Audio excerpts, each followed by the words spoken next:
So, good morning everyone. You are already louder and full of energy. A very warm welcome to the insightful morning with the ICI Dubai chapter. It's a Saturday morning, we all know. And most of people are still deciding between the chai and coffee. But look at this room, look at this hall, this full of bright minds. And choosing compliance over comfort and transfer pricing over Netflix. So today's topic is one that it is important as it is complex. Advanced transfer pricing, regulations and compliance.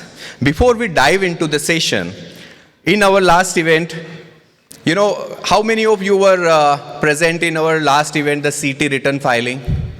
So many hands are there, right? So if you remember, our dear chairman had given us a homework. Anybody remember?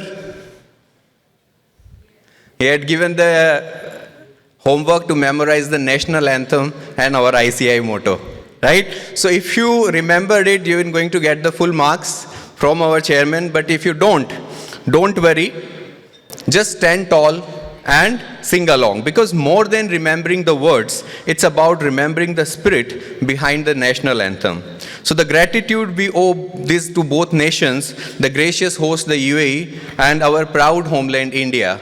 So I request our technical team to please do the needful and please play the voiceover for the national anthems followed by the ICI motto. I request everyone to please rise for the national anthem of these two great countries.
Jana Gana Mana अधिनायक जय हे भारत भाग्य विधाता पंजाब सिंध गुजरात मराठा द्राविड उत्कल बंगा विंध्य हिमाचल यमुना गंगा उच्चल जलधि तरंगा तव शुभ नामे जागे तव शुभ आशीष मांगे गाहे तव जय गाथा जनगण मंगलदायक जय हे भारत भाग्य विधाता जय हे जय हे जय हे जय जय जय जय हे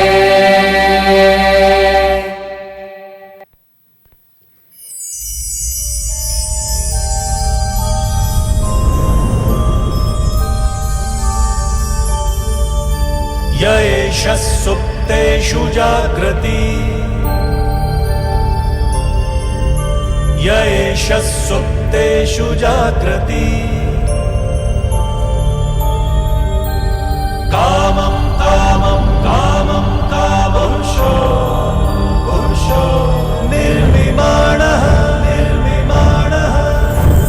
तदेव शुक्लं तद्ब्रह्मा तदेवामृतमुच्यते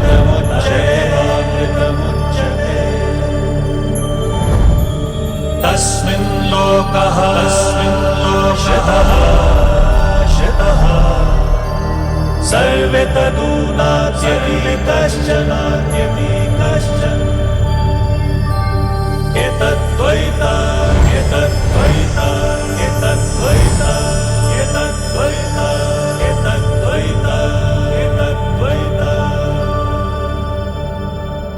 Thank you, everyone. Please take your seats. You know, every time I hear these anthem, it fills me with the sense of duty. The duty towards our profession, duty towards our value, and duty towards the communities we serve. And speaking of duty, today we have gathered not for any pricing, but for the art of transfer pricing, where even a decimal points can trigger the international debates. In a world of shifting tax policies and global transactions, staying ahead is not a luxury, it's necessity. And this morning we have got just the expert to make it simple, sharp, and actionable. This event marks yet another milestone in our year of growth, where ICI Dubai chapter is committed not just attending sessions for the CPE credits, but genuinely elevating our knowledge and sharpening our edge as global professionals. We have with us some of the, so today morning we have with us some of the finest minds in the international taxations, and I assure you that the today's learning will help you not to just comply, but to thrive. So let me officially declare the event open and ready to roll. And what the better way to begin than calling upon the stage the person who embodies the leadership, humility, and forward thinking in our chapter. Please welcome with a big round of applause our chairman, CA Jaiprakash Agrawal. I want a louder one, please.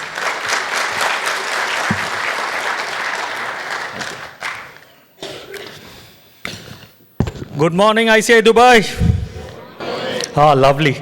Hope you are loving the work of my new committee. Hope you notice small changes. Small changes matter. We are giving you, or let me say my managing committee is giving you time to register. We are not giving you a 2-day window. For all our events, we have given you a 5 to 7 days window to register. Hope the change is welcome. Hope this is fine with you guys. If this is fine, give me a shout out saying, yeah, this is fine, and we will continue the same way with a clap. So we will continue to give you ample time for registration. That is one change we brought in. There are few small changes we brought in. If you have noted, how about the photo download app? How many of you use the photo download app? It was awesome, right? Can I have another round of applause for my committee to choose that app and bring it to you? It saves time, because time is money, and that is why we have chosen softwares or tools which can help you. Another one which we have done is, how many of you have seen the new catalog? Your offer, your members. No, you have not seen. If you have not seen, please go to our website, look at that offers. There are offers only for you as ICI Dubai chapter members, given by some sponsors and partners, and you can actually benefit from them. Please have a look. You will love that initiative of the committee as well. One more which we did was about creating brand ambassador for the chapter. And we have declared this in the inaugural event. How we are doing for that initiative, let me show you. Who are the leaderboards? We declared some brand ambassadors awards for annual conference. We'll be giving in annual conference the awards, but let's see how exactly our team is doing it, or you as a member doing it. That is what we said. So I will cover two things in my chairman address. One is the leaderboard I'll show you, and the calendar ahead. Only 2 things, and I'll be off the stage. First leaderboard, the top influencer. The top influencer is the guy who will introduce maximum number of members. Right now, this is how it stands. Monica, with introduction of only 2 members, is leading it. And for reference, you don't have to call us or any of the committee members. If you are referring any new member, ask him to put your membership number in that registration form. That is important. If he or she will go to the registration form, he can or she can put your membership number. We will only take that record and publish it here. These have been done by members. So if you are referring a member, please ensure your membership number is there, and then you will be on the leaderboard. Right now, Monica Mistry is leading with 2. And she will be called top influencer. If this is the leaderboard as on annual conference, she will be one who will be called the top influencer and will be awarded or rewarded in the annual conference. The next board, I call it power performer. Power performer is the person who is helping us with the speakers. So you have seen 4 events, right? All the events were really great. Now, who has recommended? I'm not telling you who has recommended whom, but this is how it stands right now. We have got speakers in recommendation of these members: Hari Kishan Rankawat, past chairman, Krishnan Ramachandran, Lakshman, Nikhil. All the speakers till now in this current committee you have seen has been referred by some of them. If this is the leaderboard, 6 people will be taking the award for being the top of power performers. They have introduced the speaker to us. If you have a good speaker, please reach out to us. Only reaching out does not make sense. If he selects, he qualifies, he takes the stage, then only credit goes there. So please ensure if you have any good speaker, you want us to bring him to the stage, please contact any of the committee members. We'll discuss it and bring it here. You can also do it through a member form, which is on our website. Go there is something called member suggestion. In member suggestion, you will find the link where you can put in all the details, and we will look into the speakers and we'll try to call you and say, okay, we want to discuss more on it, and you can be also on the leaderboard. Next dashboard or next leaderboard is on Master Blaster. Master Blaster is if you introduce a new sponsor to the committee, then you can come on the Master Blaster. Right now the status is this.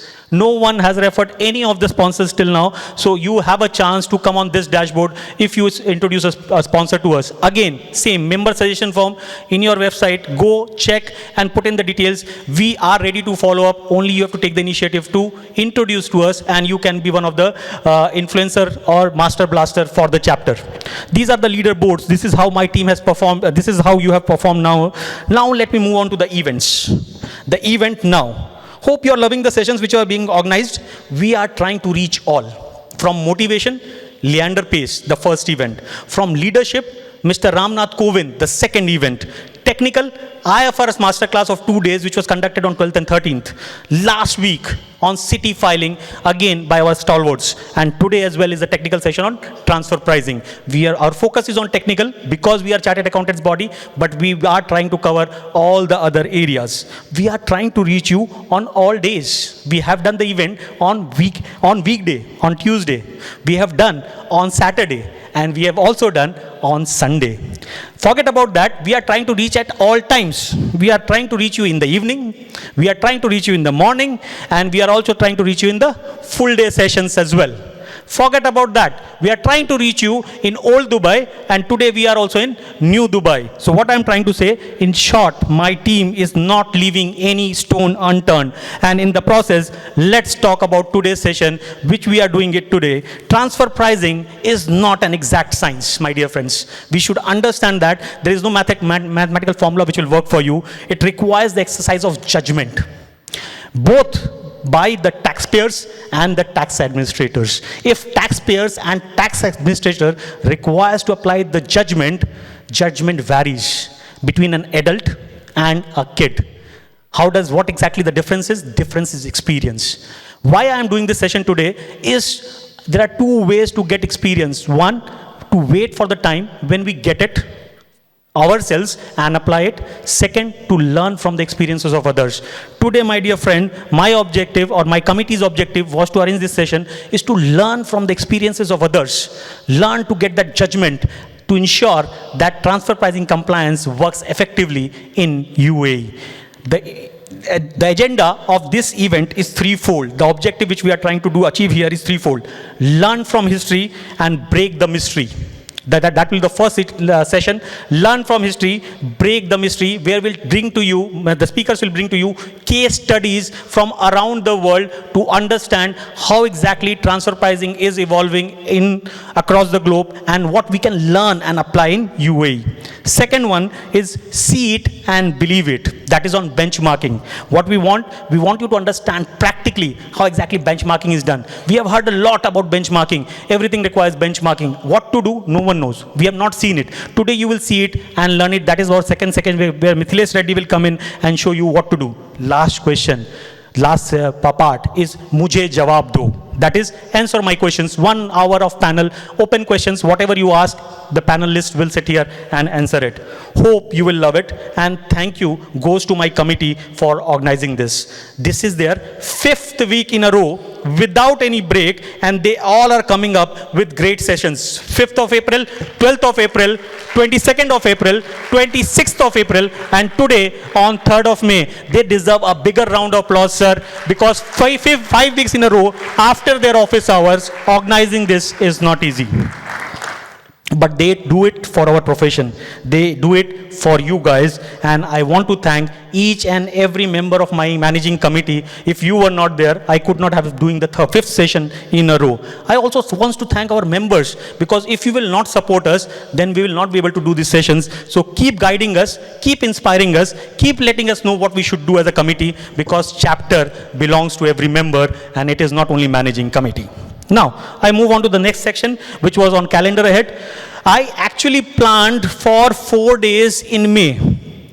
And good thing about my hard working committee members, they turned it into 9 days. From 4 days which I planned, they are doing it in 9 days. What exactly we are doing? I already showed you this calendar. Most of you who has attended all the different 4 sessions, you know this is what we are planning to do. May 3rd, today we will do this. May 17th and 18th, corporate tax workshop is coming your way. May 31st, sustainability. I will not talk about it because we have already seen. What we additionally doing as a managing committee, or my committee members have brought in, is a session on May 21st and 22nd. Increase your power with Power BI.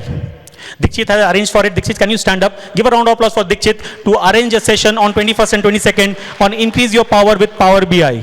And again on 28th, 29th, 30th, we will be doing learn to tune financial instruments, that is IFRS 9, done by Balram. Balram, can you stand up there? Give a round of applause to Balram for organizing May 28th, 29th and 30th, learn to tune financial instruments. But only difference is this side on my left is all physical sessions. These are online over Zoom.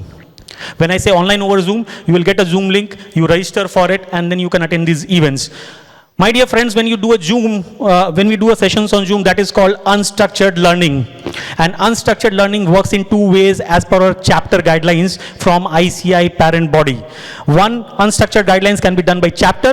Second, can be done by yourself. You can do unstructured learning sitting at your home.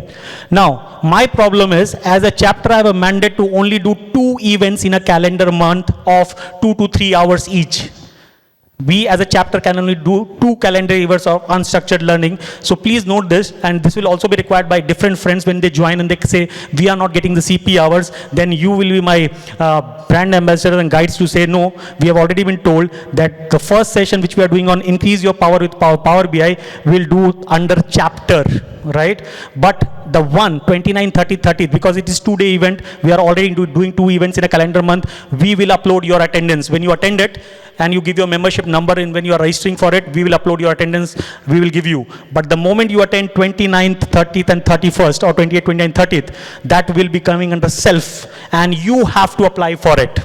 Please ensure that even if you are attending our chapter platform, we will not be able to upload any of the CP attendance. If you are looking for CP, that has to be done by self mode. Here we will give you 4 hours, 2 hours each for 2 days. That is our responsibility if you are attending it. And here 6 hours you have to apply yourself. Why I'm telling you? Because you are the people who should know how exactly it will function, and you will be now, instead of one knowing it, at least 400 people of us knows how exactly it works. 2 events we'll do unstructured learning every month, and others we also continue to do, but it will be going under self-learning. You have to apply yourself. How to do it? Please touch base with any of my team members. They will guide you how to do it unstructured under self. Otherwise, this we will take care. Thank you. That's my address for the day. Enjoy the sessions, learn from it, and keep giving us suggestions. Thanks. Thank you so much, Chairman, for the informing about the calendar ahead and appreciating your team and the members. Yes. When you are appreciating, when you are getting the appreciations from your leader, from the guiding force, then it is always something special and motivational to do something more for the chapter and for the members. So thank you so much for that, the crisp and clear directions. You always manage to simplify the seriousness and energize the room at the same time. So thank you so much. And now, dear members, we step into the core of today's learning, a topic that is as much as an art and as it is a science. Yes, we are talking about the transfer pricing, where policies meet practicality, and the gap between what should be and what it is often decides the fate of the boardroom discussions. So our first session brings us the global perspective, real-life strategies and practical frameworks from the two powerhouse professionals who have lived, advised and led the multinational pricing strategies across jurisdictions. If I talk about our both the speakers, you know what they say? They say transfer pricing is like relationships. It's all about maintaining the right distance and documentations. He's nodding, yes. So, but instead of giving away the highlights, let me invite two of our very capable managing committee members, CA Ashna Mulgaonkar, our treasurer, and CA Balram Uchudi, our executive committee member, to formally introduce our speakers and set the stage for this enriching session ahead. Ashna, please. Can I have a big round of applause for Ashna and Balram?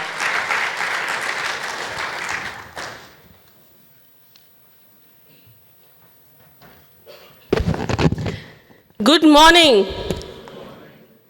First of all, thank you for joining on a Saturday morning. I hope you all love the breakfast.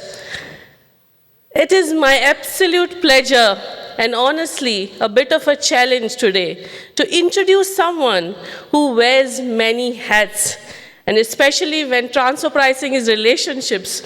What do I call this relationship? He's a partner, a mentor, a teacher, and on some days, an unofficial therapist when I'm wrestling with the joys of transfer pricing. Please join me in welcoming today Mr. Akshay Kekre, a man, a name many of you probably know, and if you still don't, you'll surely know him today. Akshay has built a reputation as one of the sharpest minds in transfer pricing world. Someone who can make arm's length principle sound almost, dare I say, exciting. He's the person you call when OECD guidelines feel like they were written in the ancient Greek, or when you are stuck explaining the clients why they can't pick a number that feels right. He's a rare talent in this subject. He's not just knowing the rules, but knowing how to apply them practically, strategically, and sometimes with fun. On a personal note, I can tell you, Akshay has been more than just a technical guide.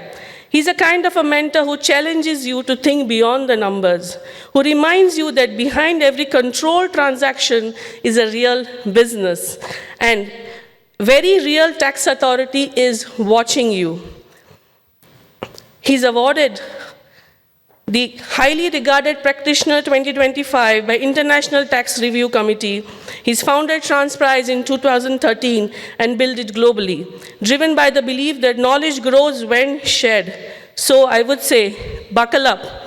We are for a session that promises insights, clarity, and probably a few laughs, because Akshay knows that if you can't laugh about transfer pricing, we are probably doing it the wrong way. So please join me hands together to welcome Akshay, and I request Balram to introduce Sajid.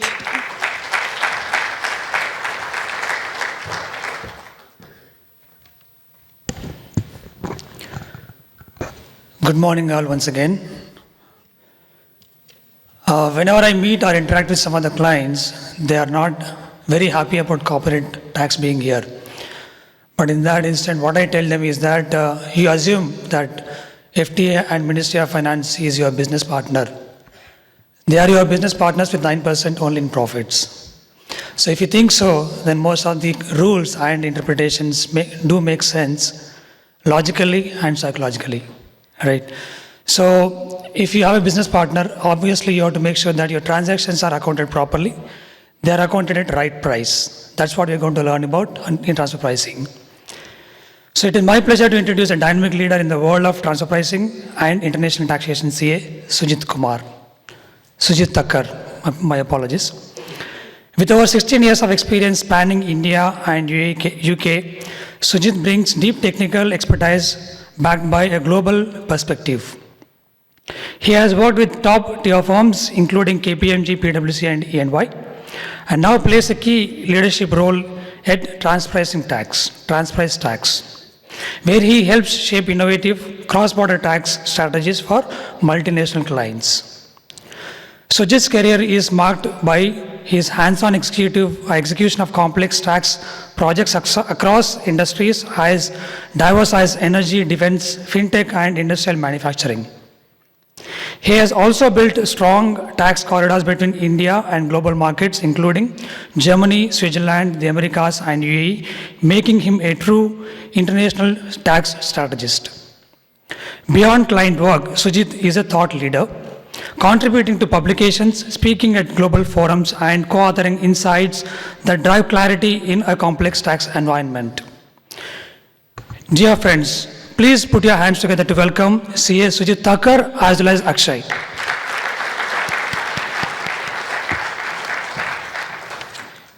Can we have one more bigger round of applause? We need it because it is transfer pricing. Let us just get on to it. Thank you. Good morning, everybody.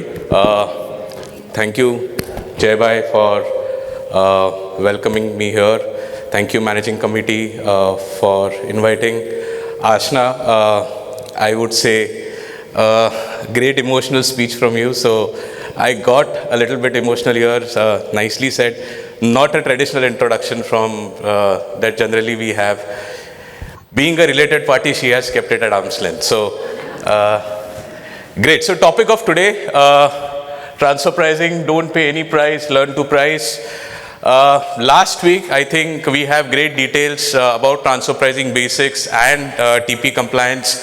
Neerav Bhai has set a very good grounds around this, and I think we are going to build up on that. Today's session is going to be advanced. It's going to be a little bit more complex. It's not going to be per se a session of lot of technicalities, but storytelling. Okay, so we would be telling you stories of our experience. We will be telling you stories of global experiences and see how they could apply in, say, UAE jurisprudence later on, and also whether we could be wise or clever. Anybody knows what's the difference between wise and clever? Ideally, Jay said this, but what is being wise and what is being clever? Anybody? Both are same? Okay, what is being wise?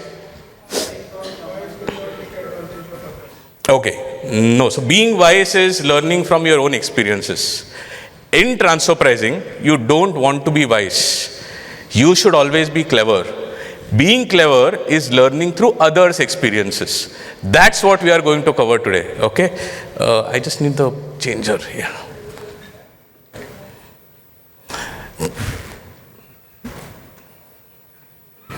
Okay, so when Jai Bhai told me that this is going to be the topic, I said to myself, akele se nahi ho payega.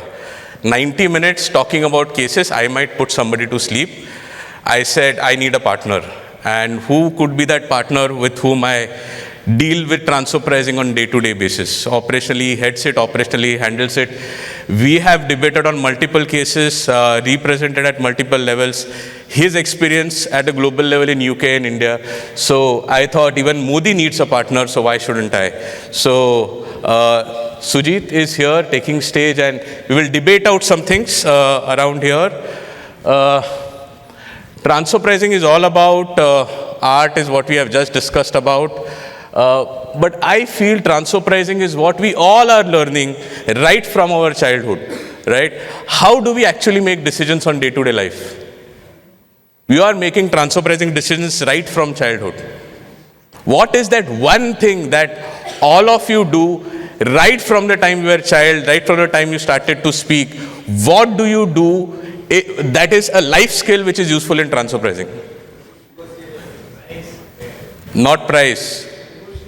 Not negotiation, but yes, negotiation is a very important life skill that you also need in transfer pricing. No, the answer is comparison. Every decision that you take, right, you always compare to others.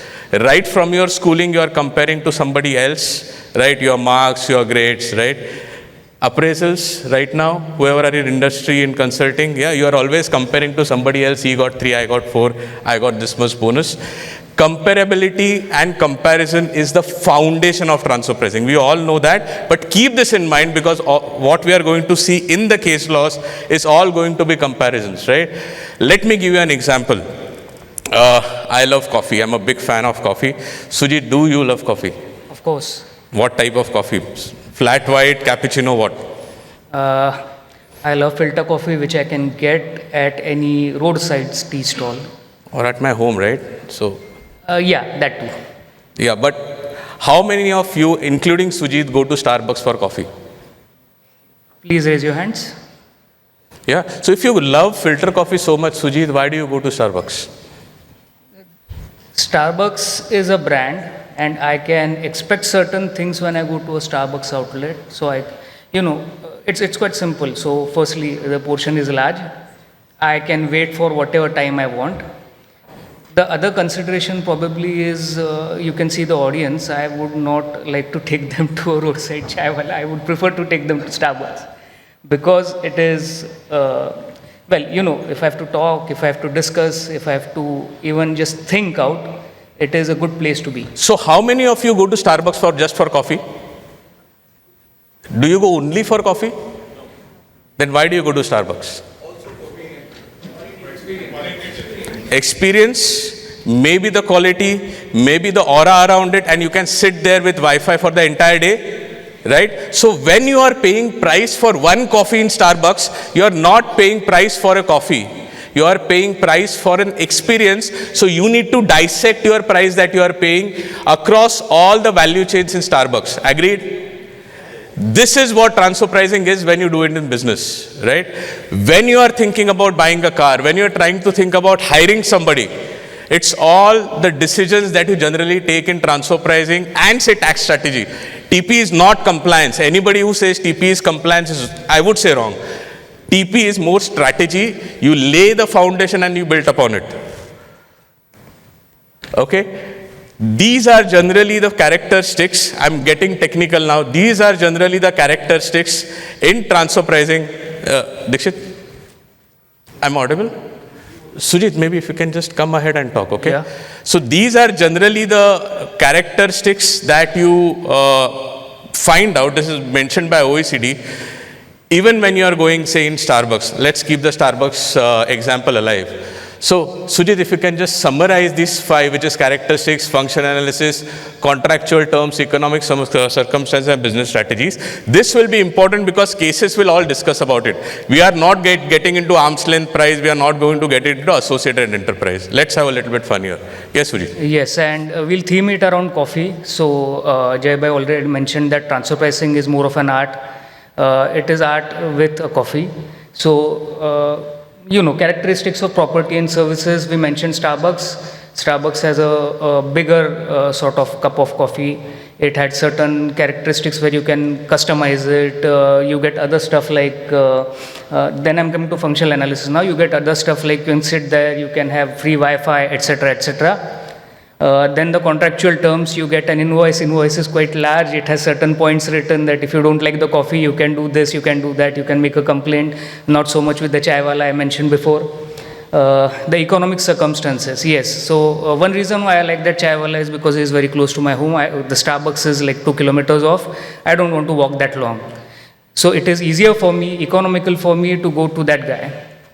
And then the business strategies. So Starbucks puts in a lot of money when they open an outlet because they want some specific set of customers to come in. They price their coffees accordingly. The chai wala has a different business strategy. He just wants to generally sell it on volume. So all of these things you can see in a simple cup of coffee which you buy day in and day out. And this is basically the backbone of what you do in transfer pricing.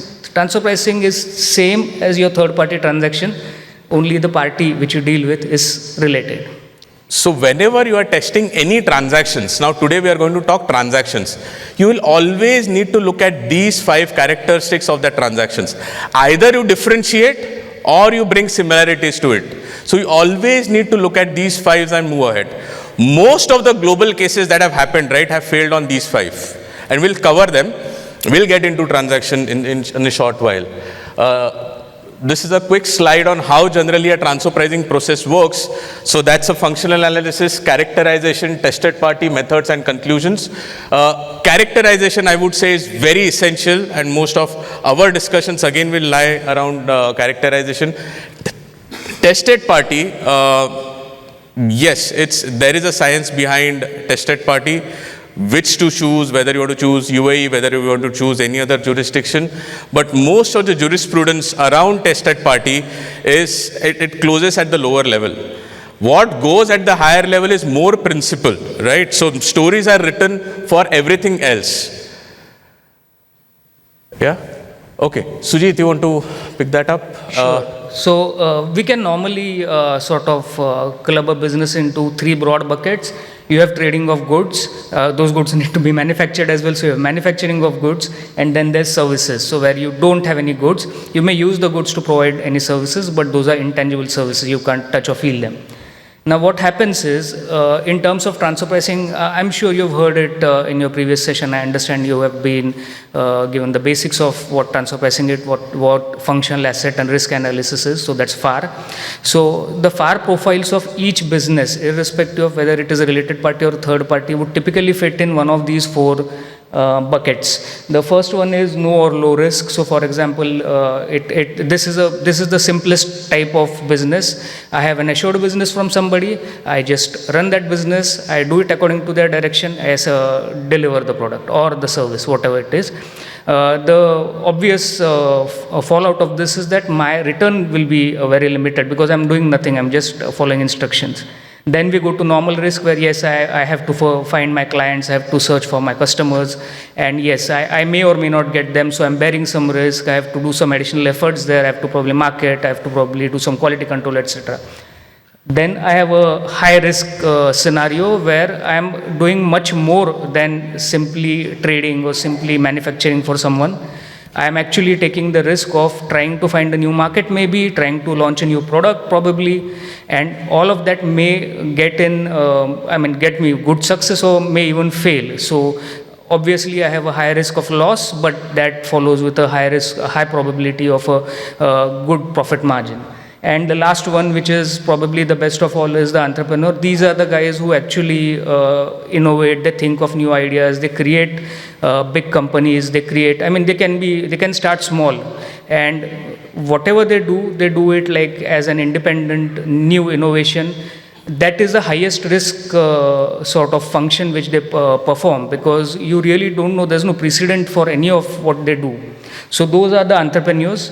One characteristic of the entrepreneurs is because they have the thought, they have the idea, that idea is quite valuable and they own the IP. Whatever comes out of the idea is ideally theirs. So whether it's profit or loss, they earn it. So generally, let's say on a low risk side, if we have to give an example, employers and employees. Employer fits where? Is employer an entrepreneur or is he a normal risk? Guys, let's be a little bit interactive. That was a great breakfast. So I'm sure it's Saturday morning, transfer pricing, just to add to it. Let's be a little bit more participative. That's something that I can ask for. Yeah. So let's say who thinks the employer is an entrepreneur? Can you raise your hand? How many of you think an employer is an entrepreneur? Okay, only few. How about employer being a normal risk employer? Only two.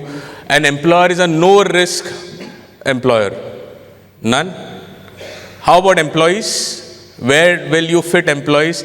See, remember, we are all going talking about characterization. This is a little bit advanced over what we have learned on associated enterprise, arm's length price. Issues happen here. Issues don't happen in the fundamentals. Fundamentals are clear from a tax authority's point of view. Fundamentals are clear from a taxpayer's point of view. The judgment that Jai Bhai was really talking about happens here. Employee is where? Where is employee? Green? How many green? Why do you say it is employee is green? No risk. Why? You will have to give me why. Otherwise, he would have been entrepreneur. That's not the reason. Why an employee is low risk? He has a Fixed revenue and a little bit of bonus. Okay, but when recession happens, who goes out first, employer or employee? Then how do you say it's low risk? So if somebody is an employee, he is taking risk. So higher the risk, higher the returns, right? So if he is taking risk of economic circumstances, but whenever the recession hits, he goes out first, but he is on fixed employment salary. Is it fair? Some of you might say yes, some of you might say no, right? This is a typical judgmental issue that happens between taxpayers and tax authorities. I am giving you a life example of what really happens. There is no right and wrong example in transfer pricing. Everything is being most appropriate. So Akshay, actually we should have had this discussion before the appraisals. It's a good point, right? Yeah, I think. But jokes apart, Akshay, do you want to take up probably an example of what do you mean by low risk or something? Yeah, so let's do one thing. Let's categorize our overall businesses into, say, 3 categories: manufacturer, distributor, and service provider. Quickly take an example of a manufacturer. A manufacturer could be toll manufacturer, contract manufacturer, licensed manufacturer, or full-fledged manufacturer. So the risk profile of a manufacturer goes from, say, toll manufacturer to a full-fledged manufacturer. I'll give you certain characteristics around it. A toll manufacturer will have absolutely no risk even on the inventory side. I will get the inventory in, the inventory gets converted, it gets sent back. What is my remuneration? Conversion charges, right? A contract manufacturer, its terminology is used very either or interchangeably, but that's not right. Contract manufacturer purchases the products, manufactures on his own account, could be funded by somebody else, but manufactures on his own account, does not own IP, he doesn't own any type of an IP in brackets, converts, gives it back. What's the remuneration for a contract manufacturer? Conversion charges? It's profit, it's not conversion charges. Conversion charges ends at the first one. Then you have the licensed manufacturer. The difference between contract manufacturer and licensed manufacturer is licensed manufacturer he doesn't have the processes, he has all the tangible things to do it. He borrows an IP from somebody else, manufactures it and sells it. So Hardcastles in India, that's McDonald's, is a licensed manufacturer. Everybody might think McDonald's is there in India as an entrepreneur. No. There is a royalty that is paid out for certain processes. Subway pays out franchisee fees. Different business models, okay? And full-fledged manufacturer has everything to himself. The IPs are there, the assets are there, the income, customers, everything is there. So that's the full-fledged manufacturer. Similar analogy to distributor and service providers. We can discuss this more in detail, but have you understood the concept of how the risk profiling and business models happen? Now you think amongst yourself the type of businesses that you're advising or the type of businesses you are, which of the buckets you really fall into. The analysis around that is called as functional analysis. The FAR that we keep on saying, right? Only basis that a comparability is achieved. So there is a journey that we need to ensure. Back to basics, but hardly 30 seconds. Yes, so these are the methods. I assume these were discussed during the last session, so won't spend much time over here. But there is a principal difference between the top of the pyramid and what happens at the bottom. Obviously, transactional net margin method or TNMM is the most favorite method. It is applied lock, stock and barrel. I have seen just about everywhere, sometimes without thought. But cup method is ideally the best method because you can get a simple price, you take one price, you take the other price, you compare, it's okay, done. The issue with the cup method is you need absolutely identical comparability, or at least if it is not identical, you need actual quantitative adjustments to make it identical. Now that is where cup stumbles. The gross profit methods are a bit more lenient. You can get the gross profit of similar products. Let's say you're selling water, you can get, probably this is a half a liter, so you can get a gross margin of half a liter, compare it with maybe a 25 liter bottle, and the gross margin will be more or less same, so you can use that comparability. In cup, the bottles need to be identical. When you go down, profit split is a different beast, so we'll just skip that for a minute, but the transactional net margin method is the most commonly used method.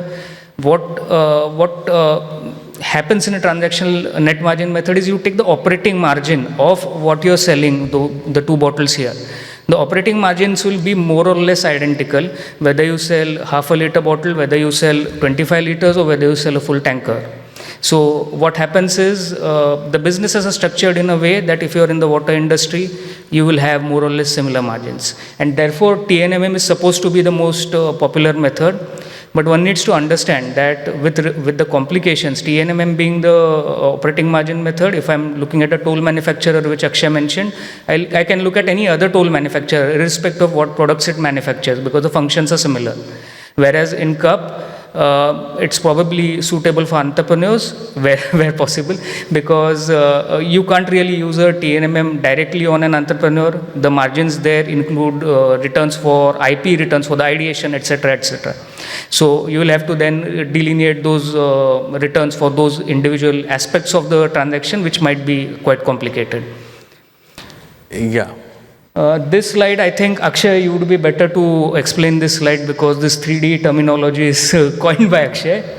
So your overall life cycle of transfer pricing is divided into 3 parts. I call it the 3Ds. The first part is the design stage. So most of you in UAE are undergoing the design stage currently. This is like you being an architect and you are designing the blueprint of undertaking the transactions in future. So if you forget the design stage and do it the Nike way, Nike is like just do it, you would have a lot of issues going forward, because you have ultimately built a building without a blueprint of that building. So you can expect surprises from it. The documentation talks mainly about compliances. You document what you have designed. No architect will tell you, okay, put a chandelier there, put a chair here. There will be a 3D drawing that will be given out to you. So everything, the heart of transfer pricing is going to be documentation. That comes around the price testing level, which is the compliance side. You will now undergo the first compliance season now in 2025. And once these 2 things are done, you go and you appear before the tax authorities in 2 ways.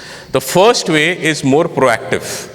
Second way is more reactive. Proactive are safe harbors and advanced pricing agreements. There is a provision around advanced pricing agreements in the UAE city law. The rules around that are still expected, but I think they are really more in line with the OECD regulations itself. And reactive is when transfer pricing audits come to you, the tax authorities will ask you questions and you need to respond to it. Nothing right, nothing wrong. Both strategies could be followed depending upon the type of transactions that you are undertaking. Doing a feasibility study is always good at that point of time. But design stage, please take care. Yes, one thing you need to note is that all 3 Ds are connected, interconnected. So if your design goes wrong, your defense, you can't expect it to go right. So without the design, if you start documentation may be questioned. So ensure that, okay, I appreciate that in certain cases the designing stage may already be done.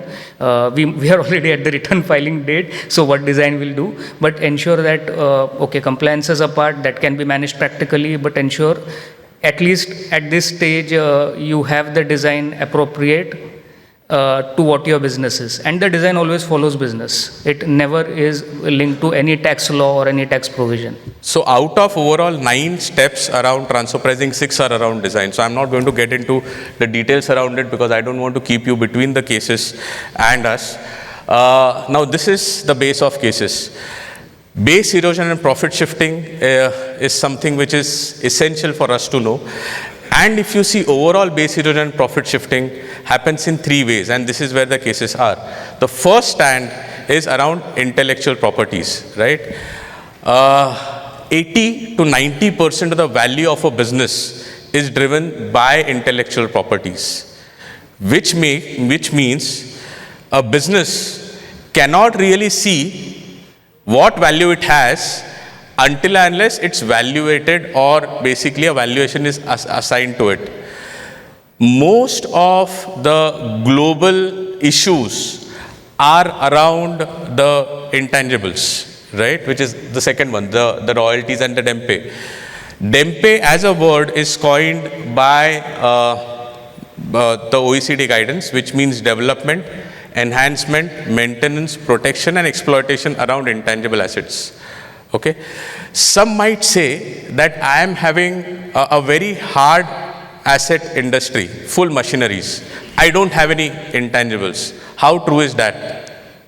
Is there a possibility that you won't have intangibles and still have only heavy industries without intangibles? Is there a possibility? Machines will also need some software to run, right? Machines will need processes to run.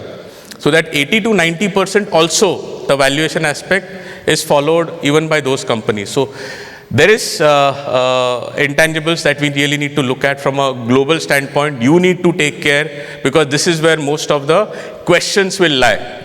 Sujit, you want to quickly cover on the intra-group financing? Yes, the second probably most important aspect is finance. Everybody here knows that finance is the oxygen, not even the bloodline, it is the oxygen of any business. So if there is anything related to finance, that will affect the business directly and significantly, whether it's on the positive or on the negative. So whoever is making this finance available, providing it or even borrowing it for that matter, there needs to be an appropriate return for that finance. If, for example, if it is equity, it will obviously be dividends or maybe buybacks or whatever. But if it is a funding by way of either a loan or you can see their receivables is considered as a finance if they are outstanding for too long, there might be guarantees which are basically arranging funding for you. And then there are some other commission-based models, etc., where you get funded through these models. Everything requires an arm's length return. So finance is something which everybody needs to take into consideration. Whilst I was dealing with UAE clients of late, I have noticed many things which are somewhat peculiar, and that's probably because the formal accounting actually came in recently. So I saw shareholders' current accounts, I saw some other current accounts, some loan to some related party of a shareholder suddenly appearing from nowhere. So all of these are actually to be considered very carefully. They need to be categorized, whether they're equity, whether they're quasi-equity, whether they're loan, whether they're some other form of debt, whether they're repayable at all. All of these factors need to be considered, and definitely they need to be remunerated at arm's length. That is also the expectation of the FTA. They are very clear on it. For the other part where we come across the service charges, management charges, back office services, etc., that is important because it is intangible. If I'm selling a product, if I'm importing a product, for example, I have a bill of entry to justify that I've imported that product, that has been valued in this manner, that some duty has been paid or whatever it is. If I'm actually importing a service or exporting a service, I have nothing to show. I have nothing on hand to show directly when the service is exported or imported or when it is procured. So what happens is this leaves a big area for the authorities to actually question. I'm giving a sort of a talk over here. He is speaking. What is the evidence of the fact that we have spoken, we have taken this session? Yeah, so rendition of services ideally is a very important issue at a global level. As Sujit said, services are intangible, you can't see them. Suppose if you are getting paid for it and we are rendering services here, how would you prove that the services are rendered? Documentation. How? I am speaking here, there is no documentation. Jay is not maintaining any documentation of what I am speaking. So if there is a management service that is received by a company, say you are a subsidiary, or UAE is a parent and say US is the subsidiary, UAE is providing some management services to US, what is the documentation that you will have? Management meeting, board meeting. Okay, I can just write documents around it. What other? That doesn't prove rendition of services. I can just hire somebody, yes? Payments is not a conclusion to say that this particular service has been rendered into. Payment is in fact is the question mark.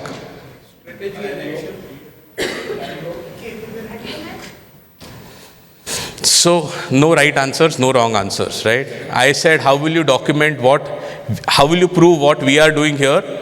He is the proof there who is taking the recording, right? Those recordings needs to be kept by the taxpayer and then submitted to the tax authorities to show that service has been provided.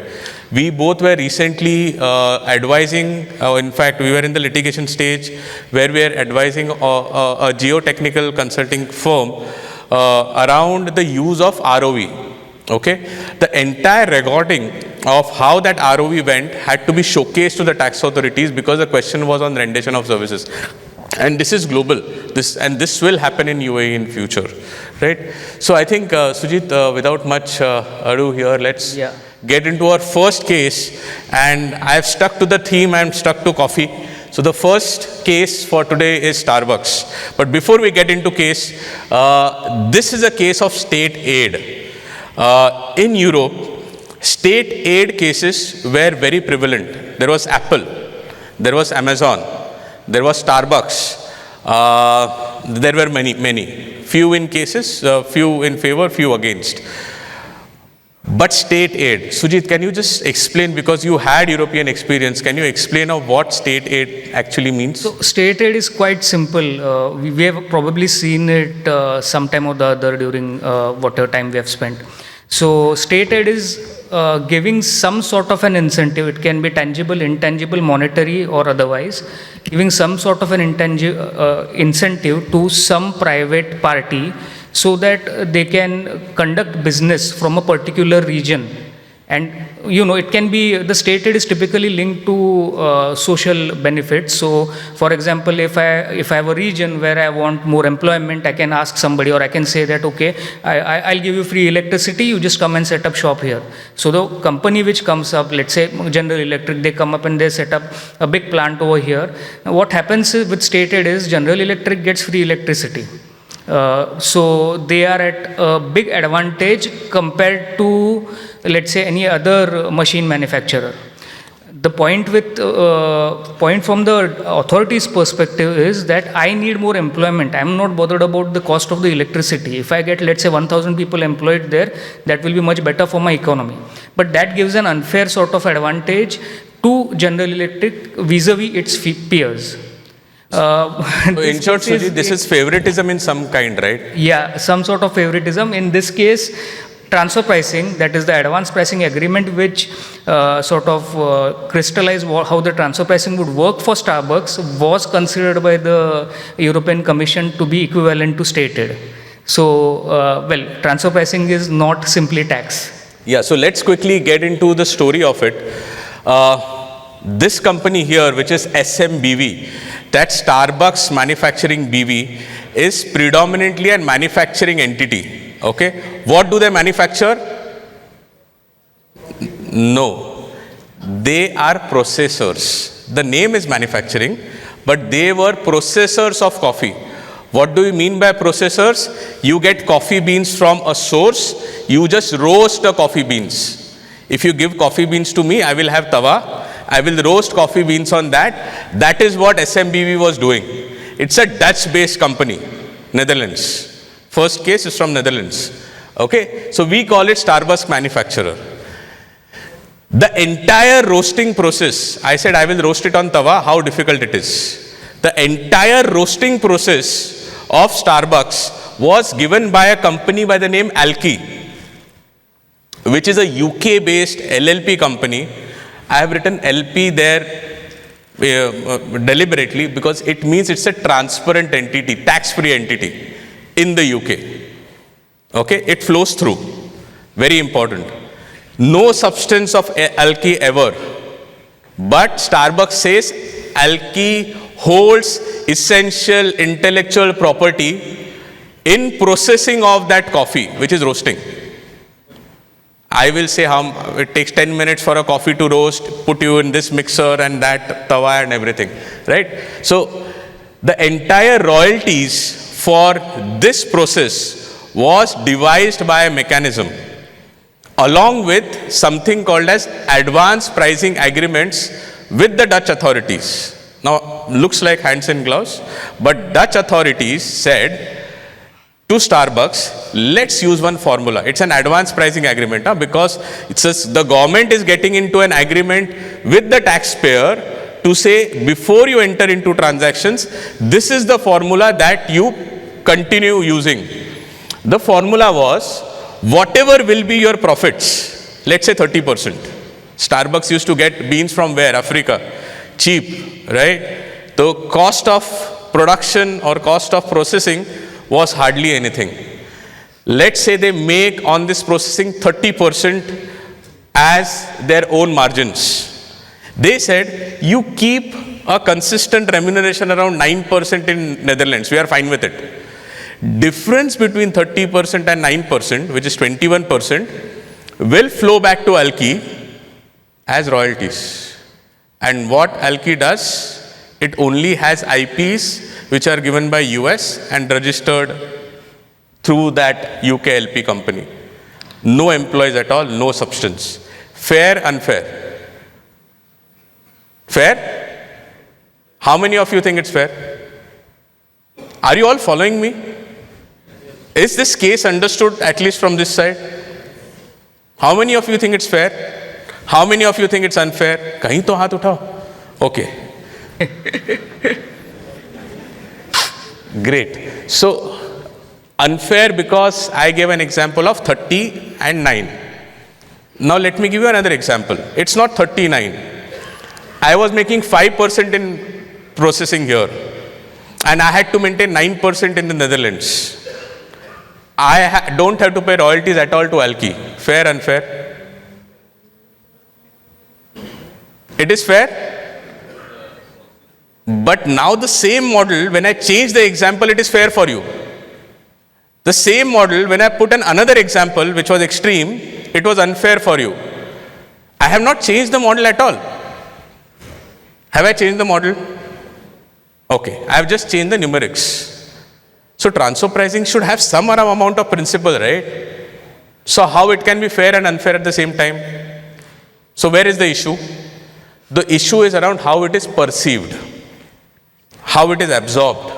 Okay, similar, this SMBV was selling to most of the retail in Europe and Middle East, and this Europe and Middle East was further selling it to the Starbucks retail stores, and the royalties around brand was again flowing to Alki. Alki had no person at all, no substance, right? So this was an issue. The European Commission said there is favoritism by Dutch government. I don't know what happened. There is favoritism by Dutch government. This model is not right. They put a case against it, and I think it has gone to European Court of Justice. Yes. Right? And at that level, in European Court of Justice, Starbucks made great claims. And let's assume, Sujit, in this case, you are Starbucks. What are your points that you want to cover? Because ultimately, Starbucks won this particular case, right? Correct. Starbucks won this case, and well, I can relate to why Starbucks won because I have dealt with this model. In fact, Akshay, I was a part of a bilateral APA where we had the Indian authorities agree to some similar model. Just don't be smitten with Alki there, where it doesn't have anything, doesn't have any employees or whatever. In my other case, what happened was they had significant employees. They had 10 expensive lawyers on roll. They had others on retainer and so on. They were protecting the IP. They had a big development team over there who was actually creating the processes, and the Indian entity was only in these two aspects. It was processing, taking the data and the inputs from the head company or head office, I may call it. It was not the holding company, it was another company in the group. And there was another entity which actually only sold. So it just took the products and it found market and it sold to them. So this is typically, or transpricers like to call it the integrated structure or the principal structure, where in this case Alki, wrong example, but Alki is the principal and SMBV here is a sort of a contract manufacturer or processor, and the retail EMEA entities are actually only the marketers. So what this model or what this structure implies is that SMBV or SMBV equivalents, they are only doing manufacturing at the behest of somebody, using somebody else's data. So they are akin to probably toll or contract manufacturers, and they should get limited return. I won't agree with you as European Commission at all. The only reason why Starbucks actually won, because European Commission was not able to prove with documentation that this model is a wrong model. That is a Starbucks version of it. I don't agree with it. If I was in European Commission, I would have seen to it my first sentence. What if say he is wrong, then what I should do? I should bring certain amount of comparability to it. They did not do that at all. They did not say if this model is wrong, what model is right. On the contrary, Starbucks here brought out the documentation which proved it. One of the basic documentation which they proved was that they got, the SMBV got 9%, whereas peers got 5%. So I am reviewing more in SMBV. And please understand, it is not 5% or 9%. 9% is nearly 50% more profit in absolute terms. So I am leaving more profit over here. In the marketing outlets, they got the marketing data, they got appropriate comparables, they were earning 3, they were retaining 5. I was again giving them 2% over and above, and 2% is like probably 60 or 66% more than what the market gets. So Starbucks here was able to prove with appropriate documentation that they were retaining those proper margins. The issue what probably the European Commission had was that alky has no substance. You know what European Commission did not do? What they did not do is the DEMPE analysis, the development, enhancement, maintenance. If they would have done that, saying that who is developing the IP, please tell me. Alky has nobody to develop the IP. Who is developing? Tawe pe kitna time tak usko sekhna hai? Who told Alky that? Somebody has to say, right? Can Alky say to himself without a person? So somebody has to say. So who did the development? Who enhanced the process while they were getting multiple beans? For this bean, this is the time, this bean, this would be the outcome, right? Somebody would have enhanced on it. Somebody would be maintaining and protecting the IP somewhere. Some lawyer, where is that lawyer? Right? Everything boils down to substance. If European Commission would have focused on that, I think the case would have been very different. Ultimately, the exploitation. Where is the IP getting exploited? Just being the legal employer of an IP or owner of an IP does not mean that you have full rights in IP. Why am I discussing this so much? Because there is something called as an IP regime in the CT law which has certain amount of tax benefits of 0%. There would be inherent greed, I would say, for companies to register IP and take royalties in the UAE from other jurisdictions. If you are doing that, I will match that to GAR, General Anti-Avoidance Rules or Regulations. GAR needs substance. If that IP company doesn't have a substance, if it is not passing the DEMPE test, then this entire 0% exemption or maybe the free zone exemption falls flat.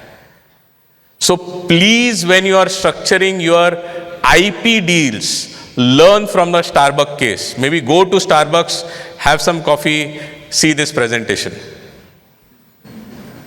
Okay? This was quite serious actually, because the 2022 OECD guidelines clearly have DEMPE. They have a lot of emphasis on it. They have spent a lot of words and pages dealing with that. So that came after this case. And again, whilst I said that I have signed an APA, a bilateral APA with this sort of structure, all the questions which Akshay just posed so strongly, they were posed probably even more strongly by the tax authorities in India. The client had all the answers, they had all the documentation, and therefore that could sail through. Had they not had the answers up to the level of who develops the IP, who's the So the answer is documentation. Yeah, it would have been, the APA itself wouldn't have been signed, forget stated. Right. So since things are heating up a bit, we thought we'll just cool it off, and what better than Coke to do that. Unfortunately, Coke lost a bit of fizz in this case. Akshay, you want to just... So this was a big recent case in really recent times. Okay. When the rules of transfer pricing are matured all over. And where did TP really start? Which country? कुछ भी gas करो, क्या फर्क पड़ता है? No marks. कुछ तो बोलो. अरे no right and wrong answers. US? It's a US company, na? So I will ask. So let's drive logic. So Coke is a listed US company. Yeah. TP started there. It matured there. The case laws from US are really landmark. And they go after big fishes. They don't come to small fishes. Right? Let's hear the story of Coke. Now treat it as story itself, not so much technicalities, but at least let's understand the business model. Then let's say whether it is fair or unfair. Okay, let's take that poll again. So Coke US, does Coke have a patented formula? Coke doesn't have a patented formula. It has a process. It has a formula, but it doesn't have patented formula. Coke taste is distinct, right? It's a secret formula. What is the difference between patented formula and secret formula? Okay, all IPs that I have, can I reflect it on the books, Balram? IFRS, whatever IPs I have, Can I show them on books? This is a question for 29, but I am asking it today. Of course, 90% of the value is IP on the company. Can I record them in a book? Self-generated IPs? You can't, right? Okay. So Coke in US had their secret formulas. It had lot of technical knowledge. The entire amount of development of Coke, which are the other companies? Sprite is Coke, yeah? Pepsi. No. The Sprite is Coca-Cola company, right? Sprite, Fanta. Yeah. So developing those, Dempe is US. So imagine the amount of work that US will be undertaking for those entities in the US. Now US is famous that they have a separate business model for US. Outside US, there is a different business model. Now because there was a secret formula, they can't give it to anybody. That formula was basically kept with something called as SP, supply points. If I give a formula to a distributor, the distributor will start their own Coca-Cola. We had that with Reliance, right? A Campa-Cola. Now, okay, in India, there is a rival of Coca-Cola, which is Campa-Cola, which is coming. But it will definitely taste different. So supply points, what the supply points used to do, they used to produce concentrate, basis the formula that they have taken from Coke. Okay, flavoring, powder, all manufacturing they used to do, and then they used to give it to the bottlers to fill in the Coke bottle. So there was distribution in Brazil, there was distribution in Africa, South Africa, China. These were typical supply points that they had. Now, in 2007 till 2009, because this period gets really tested in 2014-15 and later on, the litigation is just ended now. They applied a formula. Okay, now you'll have to tell me unfair. They applied a formula where they closed the litigation in 1996. When you say close a litigation, means settle the litigation. This is how we will agree to it. Settled the litigation in 1996 with a 10-50-50 formula. What is a 10-50-50 formula? My supply points will retain 10% profits for sure. Because they are not driving IPs, they are not entrepreneurs, they will definitely get 10% profits. The remaining amount of the 10% profits will get divided between Coke and that company, which is the supply point, 50-50. Famous 10-50-50 formula of 1996. Now I am in 2007, 2008, 2009. Is it fair to use the same formula? I have closed the litigation in 96 with the tax authorities. So tax authorities have accepted that formula. Guys, coffee lao? Starbucks? Wapas? Nahi? Fair, unfair, again no marks. Chalega. Let's bring in perspectives. How many say unfair? Raise of hands? Very few. So everybody thinks, almost 80% thinks that whatever Coke did in 2007 till 2009 to rely on a 1996 formula is fair. Transfer pricing, my friends, is an yearly exercise. You cannot rely on a model. Anybody drives a 1996 car?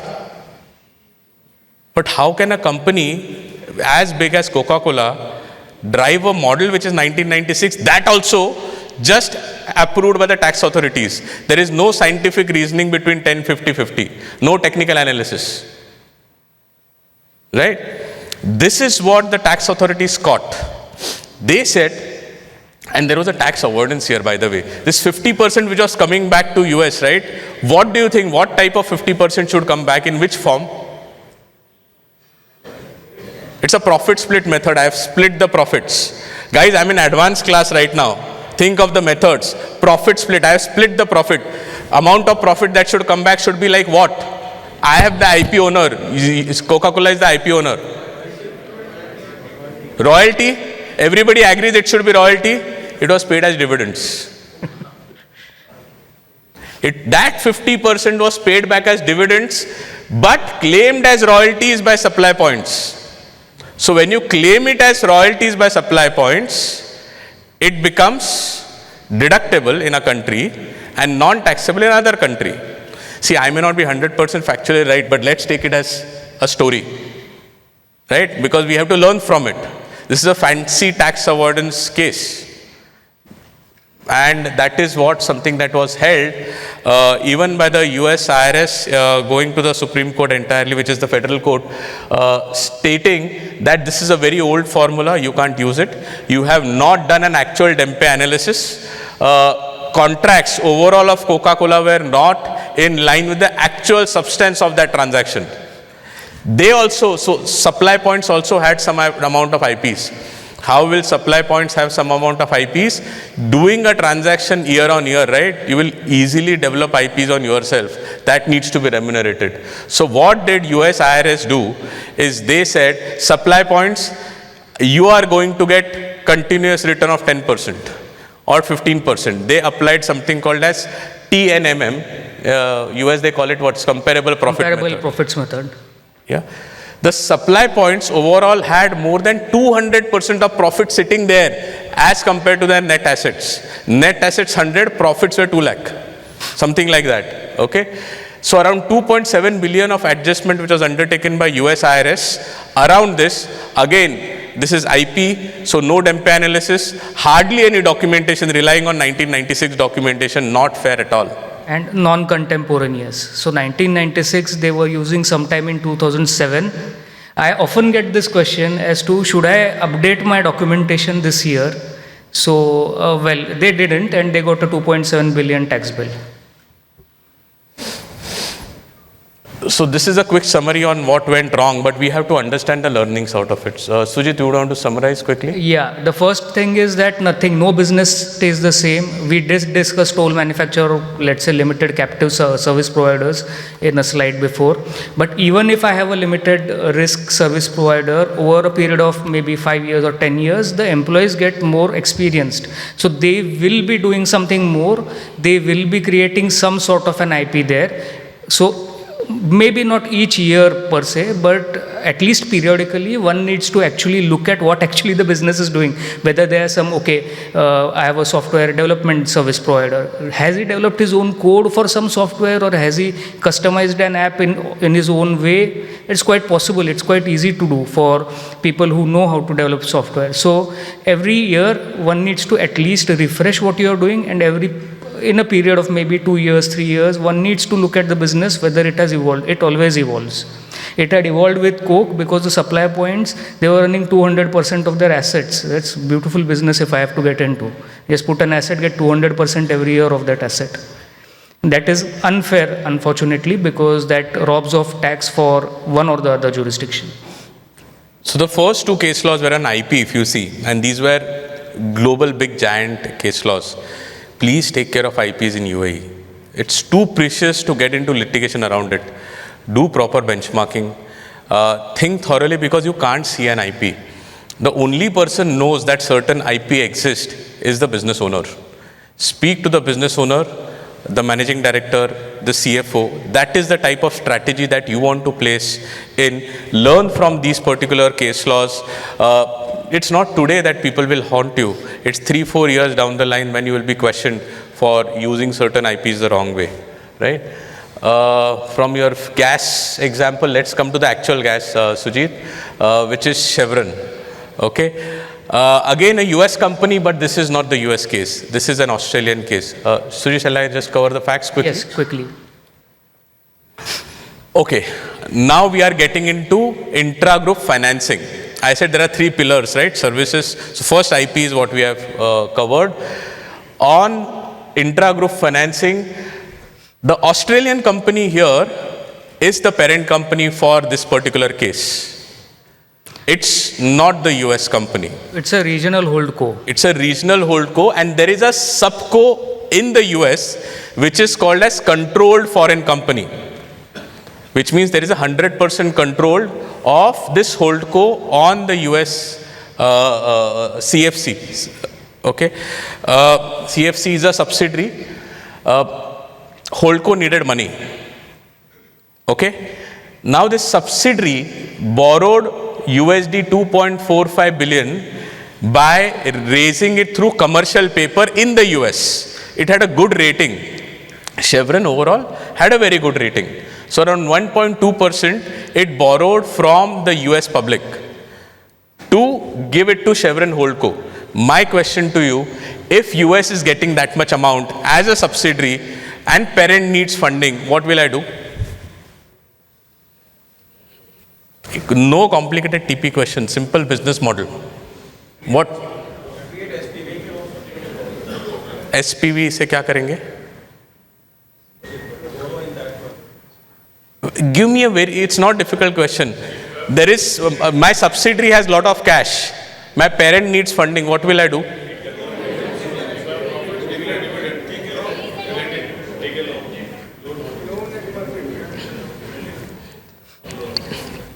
Okay. Obvious answer is dividends. Ideally, in normal circumstances, if I apply GAR, then even when you give loan to a parent company, in many jurisdictions, it could be treated as a deemed dividend. But because it is a CFC and Australian regulations not under our control, the amount instead of dividends was given as loan. Okay? If you give loan, can you give 0% loan? Areva, problem solved. Okay. They already know, no. Answer is no. So they gave loan at 9% per annum of the exact same amount. So the interest rate was 7.5 times what they got from the public. And mind you, this is a subsidiary. This is a completely controlled CFC subsidiary, which is lending its parent at 7.5 times more than what it got from general public via commercial paper. And that commercial paper was based on the balance sheet of the parent, because the parent's balance sheet was strong. That's why the rate there was 1.2. Okay, one disclaimer here, this is a very old case. 1.2, I don't think in today's market you will get 1.2 anywhere. Yeah, so please, basis this particular PPT, don't start benchmarking at 1.2. Huh? And then they will say, Akshay, you told me 1.2. This is a live case. So after taking the loan, the Australian company started paying interest to the US company. But obvious, if you have loan, there is interest at 9%, you are paying it to US. Now US being subsidiary, this interest was paid back as tax-free dividends to Australian company. So whatever I paid to US came back to me as dividends, again tax-free. Okay? If you see, do you think this is a fair TP model? And this answer will be much clearer than the earlier. Yes or no? Why do you, anybody who says yes, this is okay model to have?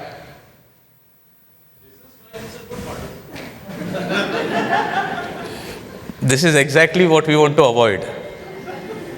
So business-wise is a good model, but somewhere, if you see the differential between 1.2 and 9, there was no interest rate benchmarking undertaken. Right, in this, 9% was given more on ad hoc. Maybe they had some amount of documentation to substantiate it.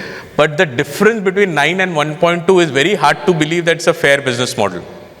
That is what led to the issues around it. So, Sujit, if you want to cover a little bit of benchmarking, you want to cover a little bit of interest rate, how it is determined, etc. Right. So, normally an interest rate or any sort of return on funds or capital is, capital I mean loan, borrowed capital. So, for any of these type of transactions, the interest rate is benchmarked based on what the borrower can repay, what is the risk profile of the borrower, which is typically called as credit rating. So higher the borrower's credit rating, of course, the lower the risk for the lender, and therefore the margin is also low on that. So you get lower interest rates. Now in this scenario, they just charged 9%, they got that 9% paid by the holding company and transmitted, that all is okay. When would this have flown? This would have flown only if they could justify the difference between 1.2 and 9%. So there might be some justification, some sort of administrative charge, etc., but that would be 1.201 maybe. So that was not done. Interest rate benchmarking was not done for the borrower. The implicit support, I told you that the balance sheet was of the holding company, which was used by the subsidiary. So there is an implicit support, and that has some value. We'll come to that in another case anyway. But that was not considered. So what should be done for all loan transactions is you need to understand what is the borrower's worth. Firstly, if it is not in a position to borrow, whether that should be a loan or whether that should be equity. That should be my first question. If it does have the position to borrow based on its balance sheet, what would be the rating and what would be a third party, what would a third party pay for that credit rating? And if there are any implicit supports or explicit guarantees, what would be the impact of that? So all of this was not done. They had no justification basically why they charged that. And well, they faced the heat. So basically from their learning perspective, for every loan that you undertake, right, credit rating is must, because so you don't have to go to Moody's for credit rating. There is something called as quasi credit rating that we transfer pricing professionals use to do it. Credit rating is must, and after that, looking at agreements which are comparable to is must. The questions that come to us saying that I have a bank lending also at the same amount, will that work? Answer is no, it won't work. The reason is bank is in the business of lending. Are you in the business of lending? No. You are actually lending because either you are a shareholder, you need funds somewhere else. It's your internal operation that needs similar comparability situations. Yeah? Okay, fine. So this was on Chevron. Again, we'll stick to interest rate itself. Yeah. Sujit, if you want to quickly summarize on this, because it's an easy one to look at. We mentioned General Electric and some other example before, so this actually is a case for General Electric, but not for their machinery division, for their capital companies. So for all other operations, they have internal capital companies which ensure treasury and funding. So they had a company in the USA, obviously it is a US-based conglomerate, and they had a subsidiary in Canada, and the Canadian company borrowed from third-party lenders. The US holdco, they gave an explicit guarantee to the third-party lenders that, okay, if they default, I'll pay you, simple. And for that guarantee, they charged a fee of 1%. Interestingly, and this is very important, the guarantee fee was benchmarked duly. It was disclosed, it was recorded, there were proper documentation justifying why 1% is okay and so on. What happened is the Canadian Revenue Authority, CRA, they felt that this is a holding subsidiary relationship, and like we discussed in Chevron, the holding company balance sheet will have some impact on the subsidiary balance sheet. So there will be some implicit support. Now, if there is any implicit support which automatically comes just because you are a subsidiary of a holding company, why should you pay for that? So what they did was they recharacterized the explicit guarantee into an implicit support. They said there is nothing to be paid, don't pay 1%, why are you paying that? And they made an adjustment. So GE Capital Canada, they went to courts, of course, because they had strong basis for what they did. They showed the court that yes, there is implicit support, but there is no quantification of that support done by the CRA, which gives them the right to sort of disregard what are the formal agreements and what benchmarking we have done. Furthermore, the court also observed in this case that the taxpayer did have a proper set of documents. They had analyzed it functionally well enough. They had characterized it properly. There was an explicit guarantee, so that has a risk. So if I give say a letter of comfort, that may have a lesser risk than say a full-fledged guarantee. I am sort of exposing my assets to the lender. He can come and pick up my assets if there is a default. Now it is okay that my subsidiary won't default and all of that is very nice, but there is a risk. That risk cannot be ignored just because it's my subsidiary. So they justified how the risk was done. They showed the interest saving. They showed how 1% was okay, and the court ruled in the taxpayer's favor.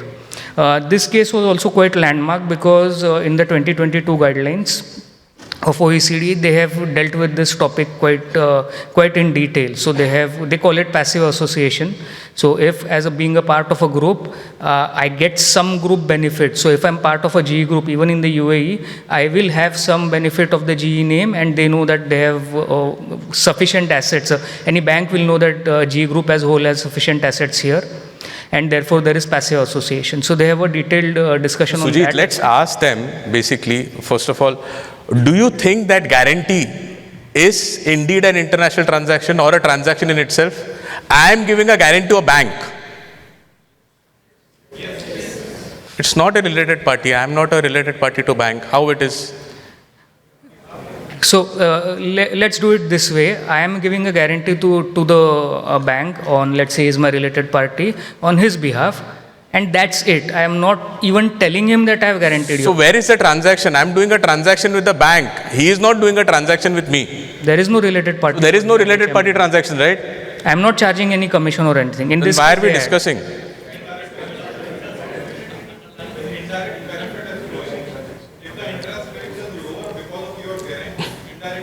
Fantastic. Fantastic. So the transaction is indeed some benefit flowing. Okay, so transaction is not corporate guarantee. Transaction is the benefit flowing because of the deeds undertaken by one company to another.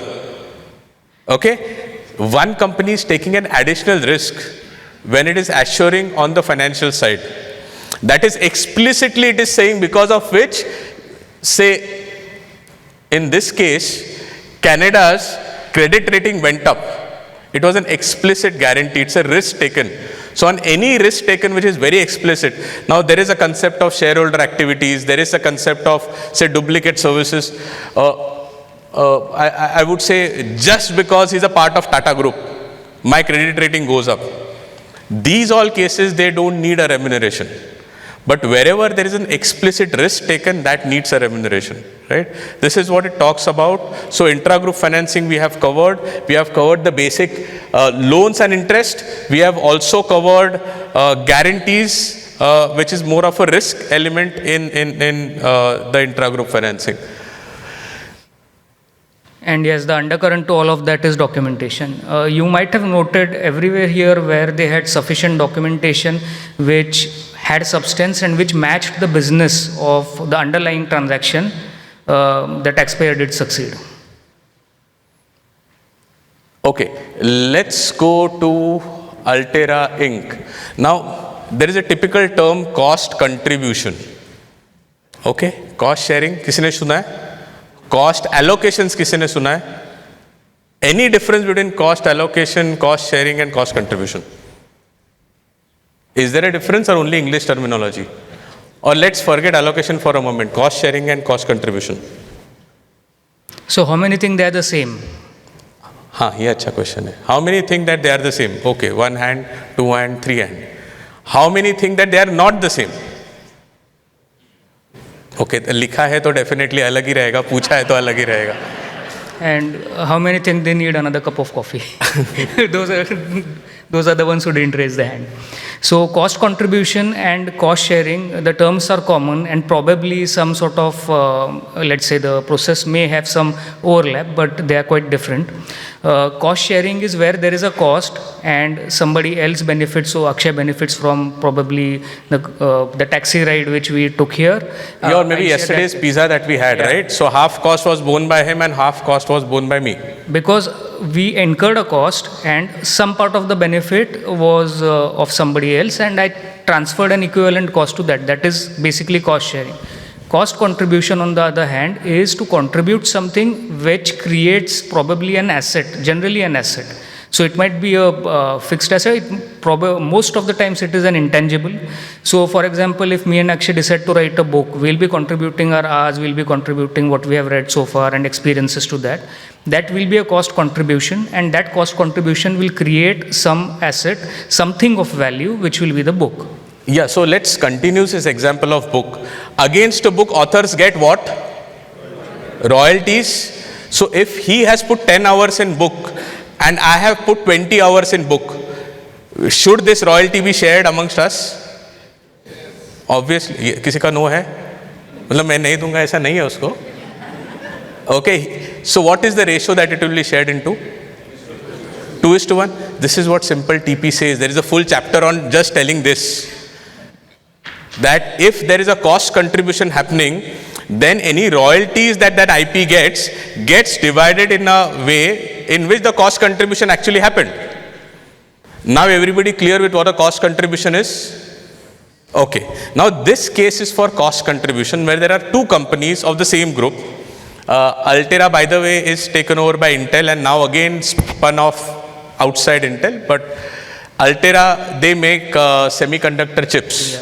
Okay, so Altera US and Cayman Island, They entered into a cost contribution agreement, not cost sharing, for developing certain IPs, and there was heavy R&D expenditure which was incurred in this case. Okay, so US had mainly their ESOPs, possibly there could be subsidiary and parent, and I don't know the exact holding relationship, but the ESOPs or the stock-based compensation was mainly given by US. Whenever there is stock-based compensation, is there an expenditure that a company books? IFRS, we had workshop on IFRS. Stock-based compensation, employee stock options, what is an accounting treatment of that? You are giving 100 dirhams stock at 20. So the difference between 100 and 80 is considered as a discount. It is debit to your P&L. It goes as your cost. It's a cost which is recorded on an accrual concept. This cost was not passed by US to Cayman in the cost contribution agreement. This was a point of contention, that whether this particular cost will form a part of cost contribution or not. The answer to that was the US IRS said, and they won in this case, that this is an essential cost. It's an employee cost. Just that you are giving shares doesn't mean it's not an employee cost. An employee gets it, whatever the employee gets, it's like a salary. So this 80 dirhams of cost is actually a stock-based compensation, and that needs to be again put in the cost contribution agreement, so that whatever royalties come, that will be divided in that fashion. So that was the overall theme of this ultra-high cost contribution agreement case. This was specifically for a cost contribution arrangement. We may not have those arrangements quite common across the globe actually, but what we can take away from this is very simple. My cost base for computing any profit, whether it is gross profit or net profit, typically net profit because TNMM is the most widely applied method. So the cost base should be appropriate. The other part is that if it is not appropriate, the authority has they have the legal right to change it. So transfer pricing is probably the only corporate tax law where the tax officer can restructure the transaction or its pricing. Normally when it comes to transactions, it goes into commercial expediency, the businessman knows best, but transfer pricing is probably the only place where the tax officer also can do that. So ensure that when you apply your TNMMs or you apply any sort of margin method, all costs are appropriately taken, all depreciation, amortizations. Probably the only non-operating costs like maybe interest, finance cost, or maybe loss on sale of fixed asset or some sort of those costs may be actually ignored for the PLA working. So if you would have observed, we came from IPs, we came to intragroup financing, and now we are on services. Cost contribution arrangements for UAE, I think this concept will mature because you might have R&D centers here because of the free zone benefits that you have. You might have IPs getting registered here. I see most of the software development companies also opening up here, similar to what they were opening in India, right? Most of the Indians are getting hired here. So you will have issues around cost contribution agreements, especially around IT. IT and pharma are more prevalent on cost contributions. Take care of this because, first of all, everybody thinks that cost sharing and cost contribution is same. Their treatment is very different. Okay, so again, a trigger. Moving from there, I think let's get into the crux of intra-group services with a very landmark case of AP Moller Group, which is Mersk, Denmark. Now we are going to Denmark on this. Although this is a logistics company, they had an arm around oil and gas. Let's get into the facts. Very interesting case, a very recent one, Danish Supreme Court. The Mersk Oil and Gas is called as Mogas. Now what was their responsibility? Their responsibility was to go and undertake preliminary activities of exploration, not extraction, exploration and surveys. And they were assigned these responsibilities by local governments. Now, this particular case talks of two local governments. One is Algeria and second one was Qatar. They gave a service contract to Mersk Oil, which is Mogas, to say that please come and do these activities in my country. But of course, if they directly go and do it, what will happen? Can I go to other country and start doing business activities there? Okay, great. If I do that, what will happen? Permanent establishment, hello everybody, okay? So there will be permanent establishment issues. So Mogas said, okay, what I will do, I will register 2 companies in your respective jurisdiction so that there is no PE issue. And I will provide the service, I will send people there, but the contract will be with this MOA and MOQ, respective entities. It will be like they are providing you a service. No, now if Mersk Qatar is providing a service to Qatari government, who should get the service fee?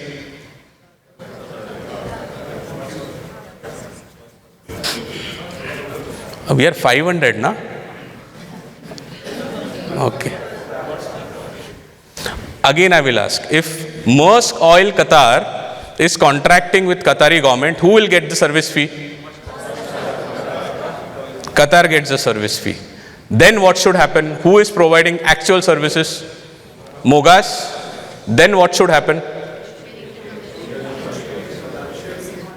That particular service fee should pass back to Mogas.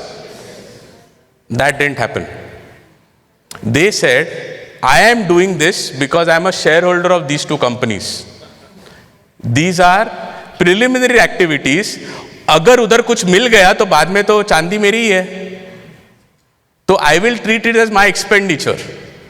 So you take expenditure in Denmark. Denmark is a high tax country.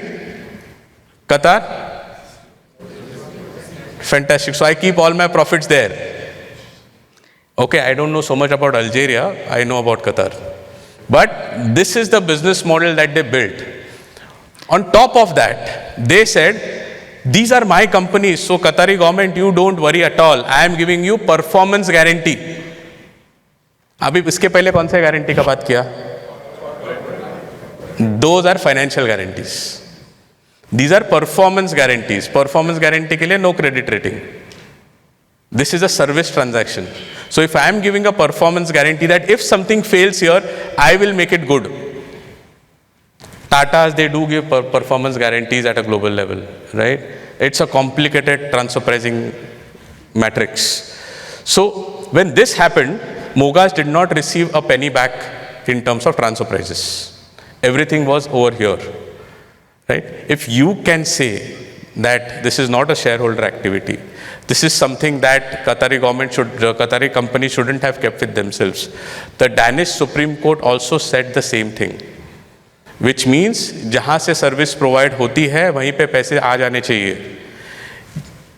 Mersk Qatar was actually doing an activity of conclusion of contracts and distribution of services. So if you are a transfer pricing professional, Mersk Oil Qatar will become the tested party. You will undertake transfer pricing of Mersk Oil Qatar and remaining amount you send it back to Denmark. That is what was contended. This is how an intra-group services are built in. Okay. So things around group synergies, duplicate services have been discussed in this. You should all take care of this. Sujit, next quick say 2-3 minutes on these aspects of the benefit test, something that we have already done with Indian tax authorities. So their view is the same as the Danish Supreme Court judges. So nothing much to explain over here, but I'll just take a reference of that guarantee which we had spoken. Someone from there had said that I am creating something of value. These were the precise words used by the Danish Supreme Court. What activities were done by Mogas were creating economic value independently for the 2 subsidiaries. So if I am creating value for someone, that cannot be called as a shareholder service. And that was how it was struck down.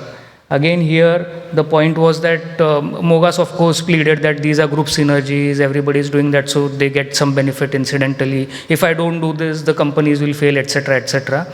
But then when I create something of value for somebody, in an ideal circumstance, I will get paid for it. If I'm not getting paid for it, there needs to be sufficient justification They didn't have that. That's the last line. Probably the last line in all our slides here is robust documentation is necessary there. So they could not documentarily justify how these services were not creating value or how these would not have been compensated in a third party scenario. Ideally, what just Akshay said was that they are distributing services, the Qatari entity, so it should probably get a return for what a service distributor would get. But that was, and the rest should flow. So transfer pricing of services have peculiar steps. Remember this, whatever I am saying, okay? Very important. First of all, whether the services is provided or not. We said that the service is provided. Second is not the value, but whether there is a cost-benefit analysis to it. Third, how the services have been allocated, how the costs have been allocated, whether it is direct, not direct, allocated through an indirect method, all these. Fourth is then the valuation principle is what is the percentage markup on it. So when you combine all these 3 and 4 together as per the OECD guidelines, that's how you can complete an analysis around intra-group services in transfer pricing. So maintain appropriate documentation is what this says, and also build transfer pricing models. Everything is not a shareholder activity. A shareholder activity is the only activity which a shareholder will take in their interest. Okay? So if I'm making consolidated accounts, whose interest it is? So that's a shareholder activity. Okay, last case for today. We have good 11 minutes left. Thomson Reuters. Thomson Reuters also used to provide a transfer pricing benchmarking software. Now it is with Ryan. But this again looks at advanced pricing agreements. We started with APA. We are ending with APA.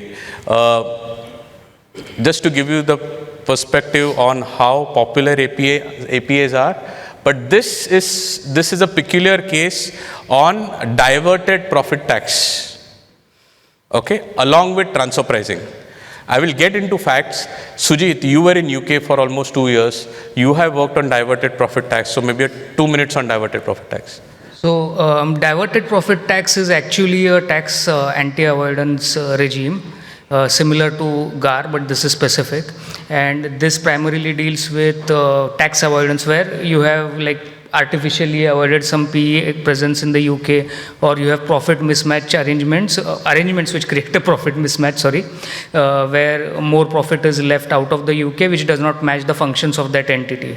Now this regime is a separate regime. There are separate inspections for this, there are separate disclosures for this, filings from the taxpayers, and this is in parallel with transfer pricing. Transfer pricing is present, it was present from a long time, so there are arm's length requirements anyway.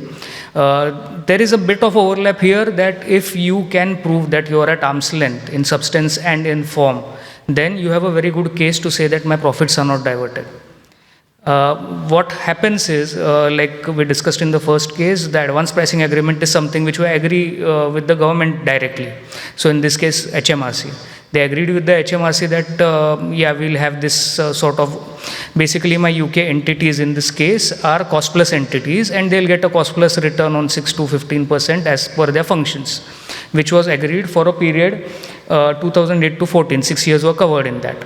And in 2015, when they were faced with a DPT scrutiny, they just mentioned, oh, we have an APA, it just got expired, and we have agreed with the government on this. So how can you say there's a diverted? Fair or not fair?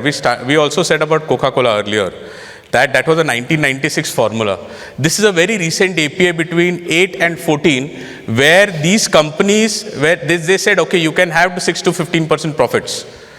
Okay, is it fair to assume that my APA, which just concluded in 14, from 15, 16, 17, I can keep maintaining the same margins?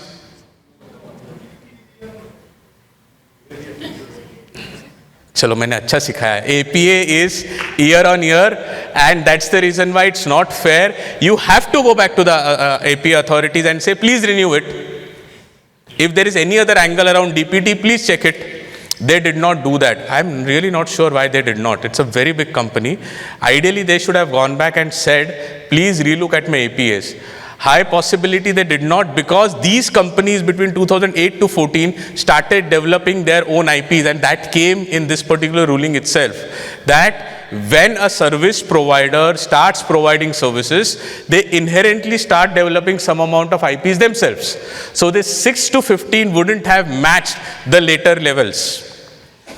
So 8 to 14 was typically a year of recession. Then is when the economy started going up. So instead of moving up, they said we'll maintain the same levels in the UK. They also said that DPT will trigger in. This comes out of BEPS Action Plan 1, where India also applied equalization levy. They applied diverted profit tax in a very different way, very much combined to GAR, right? UK has a separate GAR regime and they have a separate DPT regime. So, as you rightly said, this APA was temporary and time bound, hence that needs to be looked out of. If they wanted, they could have gone and basically renewed the APA. DPT was a separate framework, and again, as I said, because it is intangibles, they had to focus on DEMPE. Please take back today DEMPE as a very important mantra, and if I say one thing to take back today, only, and there are many things, but only one thing, that's going to be DEMPE for you. So I have one question here for the audience. So do I refresh my benchmarks this year? I can't hear. Refresh? Or shall I actually do a new benchmark? Why refresh? Because that search strategy will be of last year. This year, why you want to refresh it? Do a search strategy this year. Every year is a new year.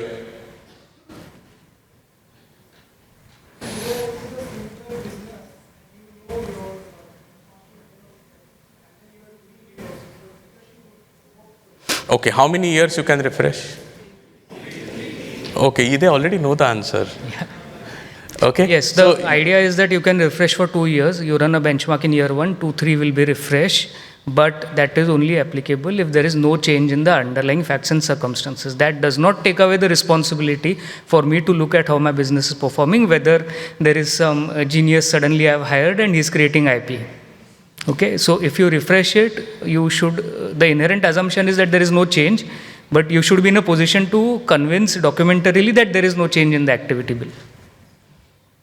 Great. So, coming out of cases now, I hope you have enjoyed those 7 case laws. There were many. In fact, I wanted to take 15, but of course, I think qualitatively 7 are good. We can discuss the remaining 7 later on. I can send you some write-up around it.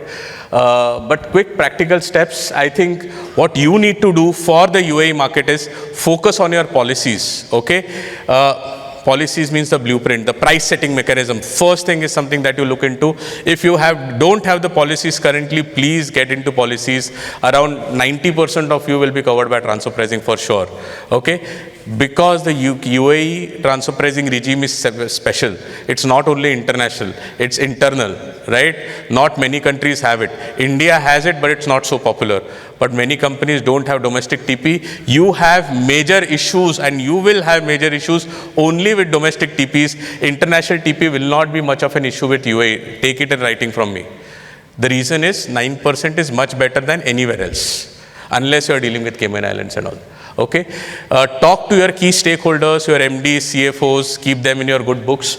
Okay, rest all are self-explanatory. Do a transaction map around AEs.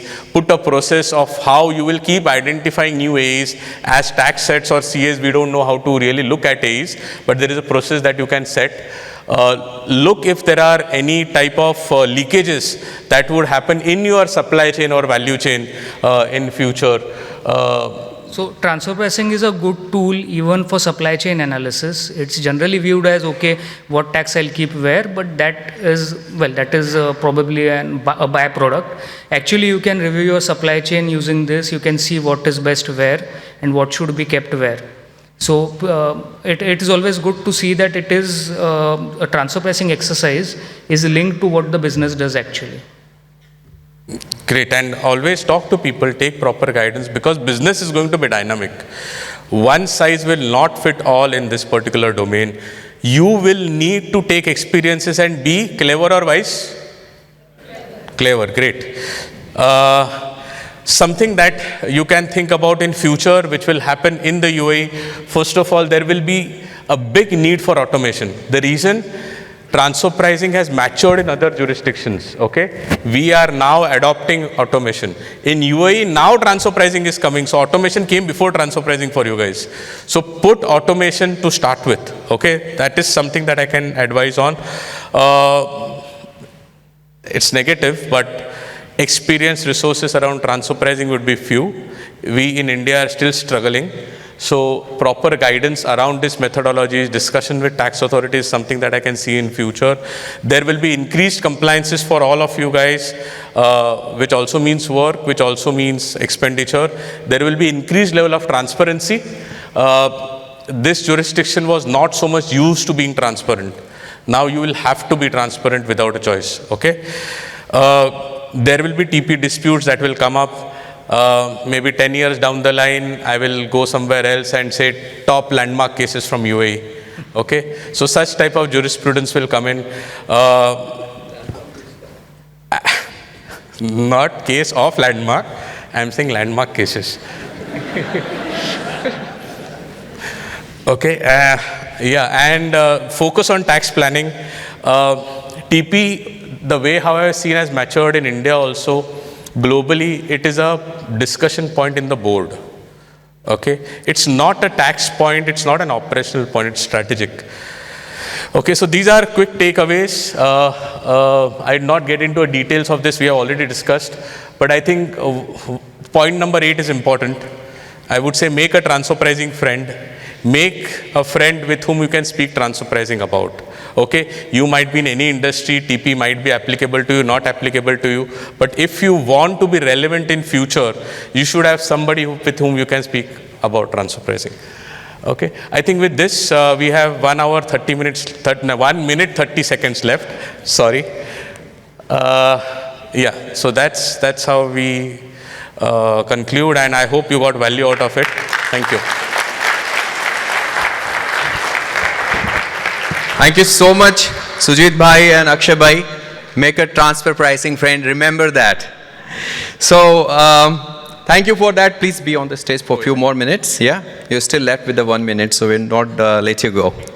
So, thank you so much for that. The Power Pack sessions are truly a master class in making global tax concepts not just understandable, but applicable. And I must say, you have managed to decode the transfer pricing like no textbook ever could. You know, with the real insights, rich example, and of course, just the right margin of the humor with the Coca-Cola and the Starbucks. So on behalf of all the ICI members and the chapters, I would like to call our chairman, CA Jayaprakash Agarwal, vice chairman, CA Rishi Chawla, and along with, of course, our managing committee member, CA Ashna and Balram, and along with that, Sanjeev Ji Agarwala on the stage, and Iftikhar Katawala. Please do the honor to come on the stage, please. Can we have a big round of applause for all the speakers? A little louder one. It was a seriously engaging sessions.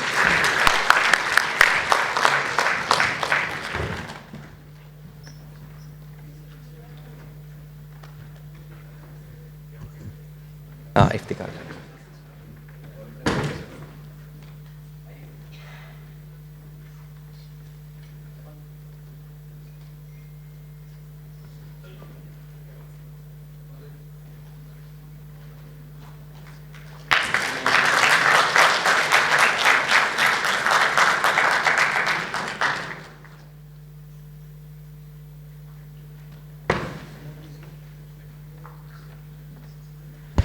Thank you so much, gentlemen. Thank you so much.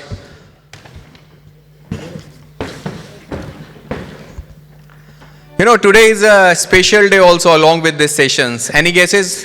What is that?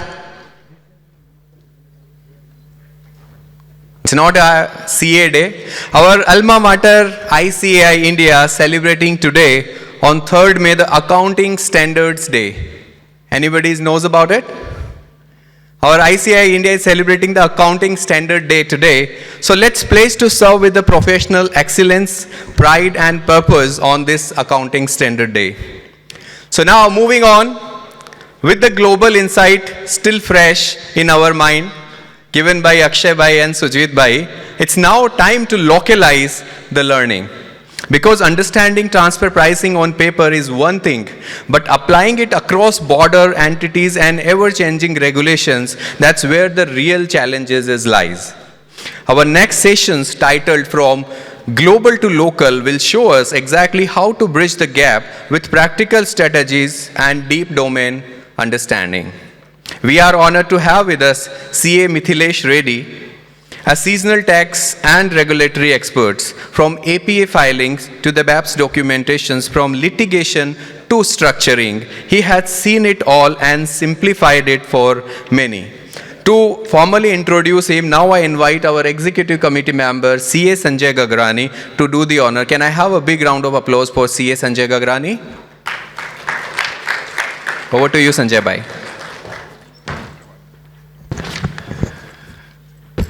Good morning. Thank you very much, Secretary. After seeing the deep dive into the 7 wonder or 7 case study, particularly Starbucks and Coca-Cola transfer pricing, I must say, if a Starbucks and Coca-Cola has taught us anything, if this, when it comes to they are better with the slimming down the taxes rather than calories. Because in the world of cross-border dealings and intercompany billing, tax authority don't care about emotional value. What they want, fair market value. In today's life, in UAE tax landscape, pricing is right across, not only across the border, mainland to free zone and free zone to mainland. It's not just smart, it's quite casual and critical. Which brings me to the next speaker, a man who lives and breathes this principle. It's my privilege to introduce CA Mithilesh Reddy, the founding partner of SBC Tax Consulting LLC. With over 16 years of experience, he has become a trusted advisor for multinational enterprises, helping them navigate complex challenges in taxation and regulatory matters, advanced pricing agreement, and cross-border investment from India to UAE and the UK and the US. Put simply, pricing across the border for a sport, CA Mithilesh Reddy would be key player in the Champion League. He was awarded times 40 under 40 a Brightest Young Entrepreneur Award in 2022. Today he will be taking us on a journey from global to local, sharing insight on how global pricing strategy translate into local compliance and competitive advantage. So ladies and gentlemen, please join me in welcoming a true pricing master, a TEDx speaker, CA Mithilesh Reddy. Thank you so much. Thank you, sir.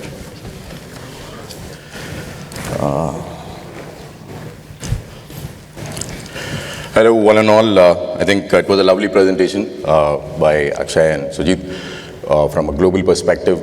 So from the last 2 years, I think from UAE perspective, there are quite a lot of announcements, alerts, or ministerial decisions, decrees, and there has been a lot of hue and cry on interpretation, on threshold, on applicability, and there is a lot of permutations and combinations that might be, being discussed among the professional forums or even in the impact assessment studies that we have done for more than 100 groups here in UAE. So these critical points are the ones that I'm going to touch in the next 45 minutes or 1 hour timeline.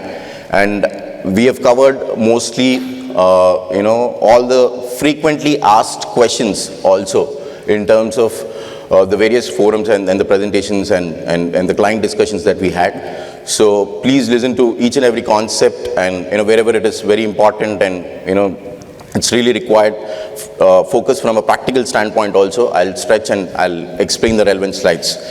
So from an overview perspective and from the flow of the announcements or the law perspective is concerned, UAE as such has seen the CBCR notification or the intimation to be filed back in 2019, 2020.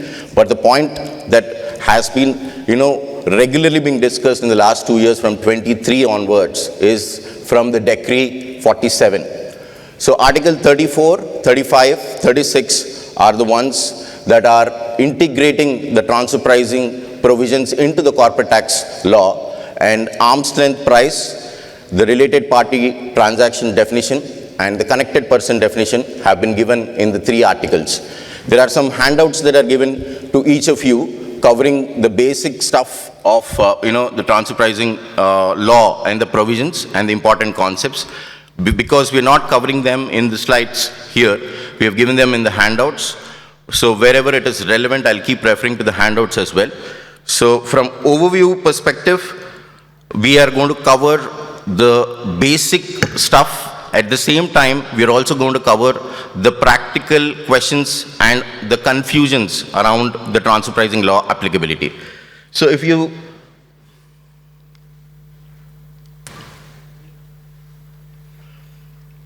look at it from the perspective of transfer pricing law in UAE, it's not moving. So these are the topics, this 8 or 10 different topics that we're going to cover today. So overview perspective, we're going to cover the transfer pricing life cycle, the connected person. The most sought after question wherever I go is how to benchmark the connected person payments. The interplay of TP with various CT provisions, benchmarking, of course, why benchmarking, what's the kind of databases that we are going to use, what's the search process around, what's the search strategy that we are going to use, what if UAE comparables are not available in the public domain, and what exactly are we going to implement in each of the benchmarking reports, as well as the local file that is going to be filed or that is going to be maintained by this corporate tax deadline of September 30th, which is the first year of corporate tax compliance. So how the ALP is going to be maintained. APA, of course, you've just seen the global perspective, but what exactly might be coming up and what exactly are the major steps that as UAE groups or headquartered entities, we must be taking as a care, precaution, and what's the kind of process that we can expect in an APA is what we are going to see. So from overall perspective, the probable audit process also we will try to cover as much as possible, but the main provisions around the litigation and the FTA audit process has not yet been announced, but the global best practices and how the FTA might ask the questions based on the law that is already framed is what we are going to see.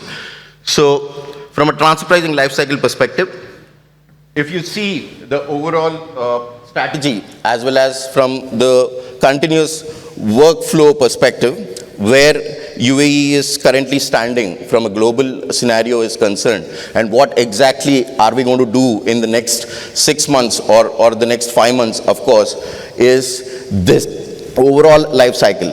From a first standpoint, from a first step as such, identification of the related party transactions is the most critical element. So wherever there is a more than 50% of ownership, management, control, capital that is there are directly identified related party transactions.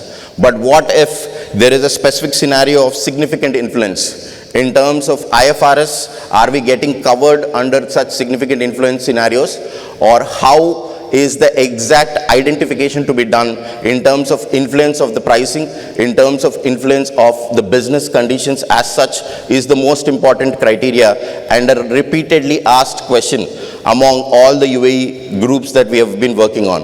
So identification and not just mapping the related party schedule, I would say, we have to go into the ledgers and identify whether the pricing is getting influenced, whether there is an indirect way in which the businesses are controlling each other, whether there is an influence of having 100% dependency on each other, are the important criterias that are read between the lines of that word significant influence.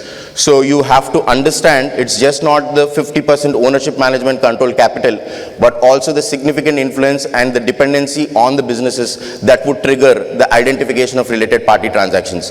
So from an IFRS scheduling perspective, RPT schedule perspective, and from CT provisions and TP provisions perspective, the most important and the first step is to do a reconciliation of what exactly are qualifying as the RPT schedule or RPT transactions to be disclosed in the disclosure form tomorrow.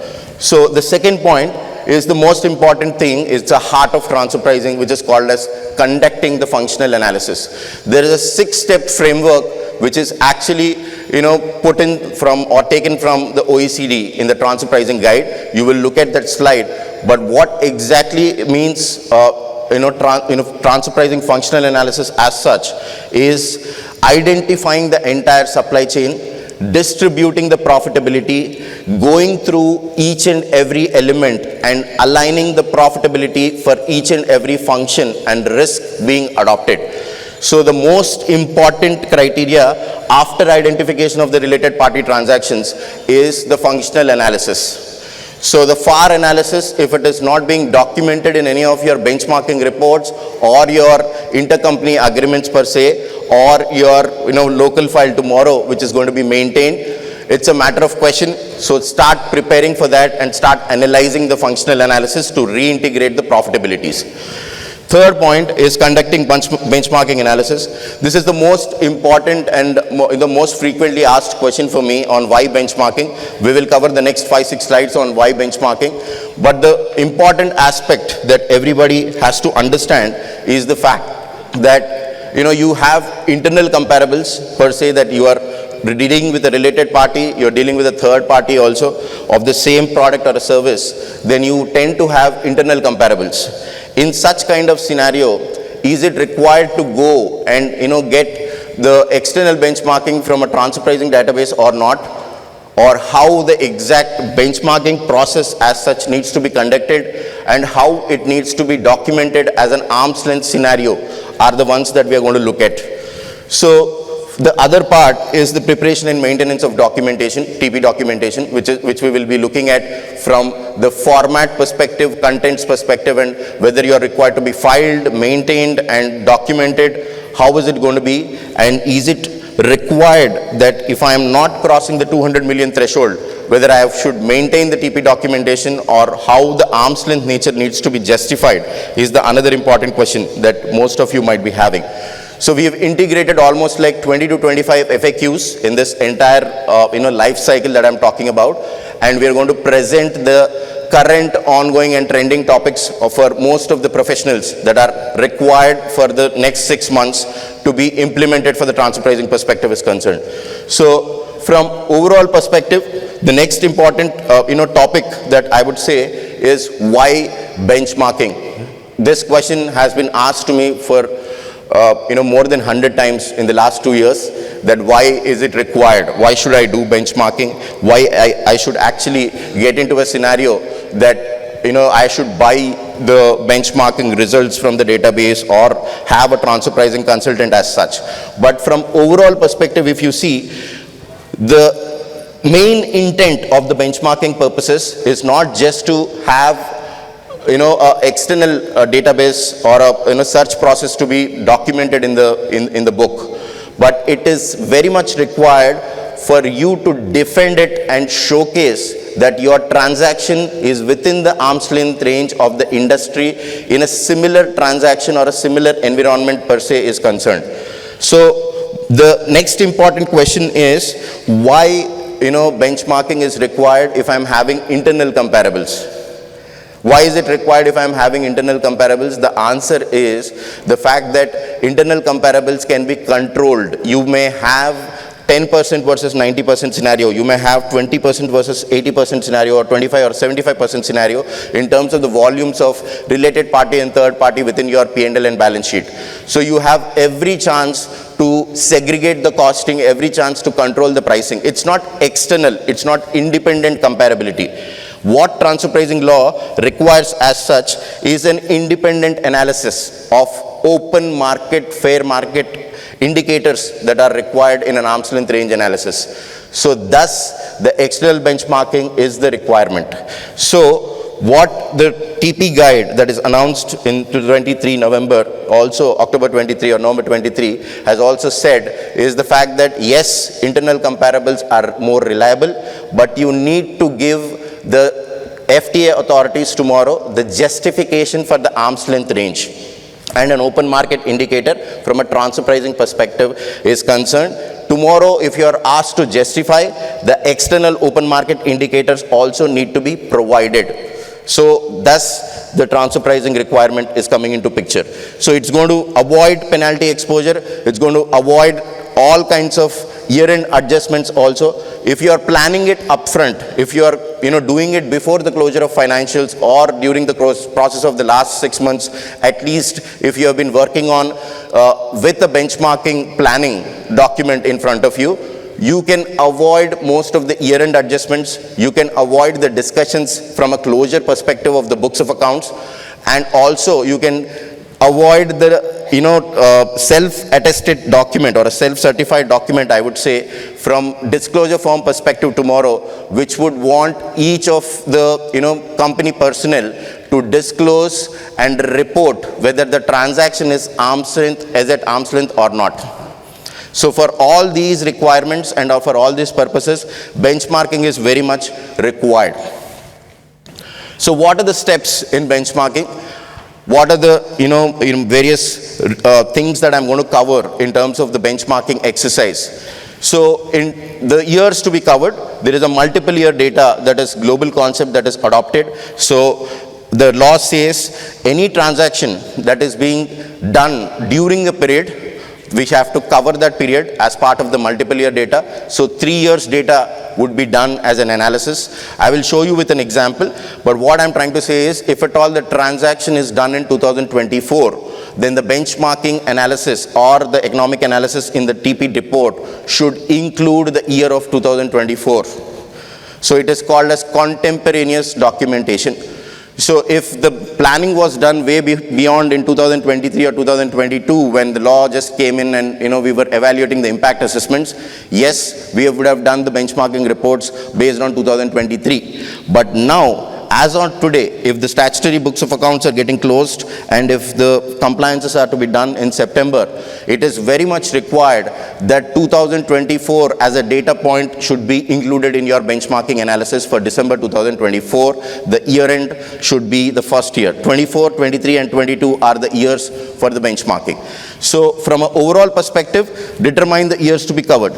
First point. Second thing, what are the taxpayer's circumstances, his facts, his functions, the risks being adopted, the terms of the agreement, and how exactly are the jurisdictional entities being reported to each other in an M&E, or if it is a local headquartered entity, how the local tax neutral entities, mainland entities have been interacting with each other, or how the remuneration methodologies are documented and substantiated in open market, and how the qualifying free zone entities have been doing the transactions with the mainland. Is there an intent to accumulate more than ordinary profits in a qualifying free zone? The most important thing in this facts and circumstances is the thing of before tax and after tax scenarios.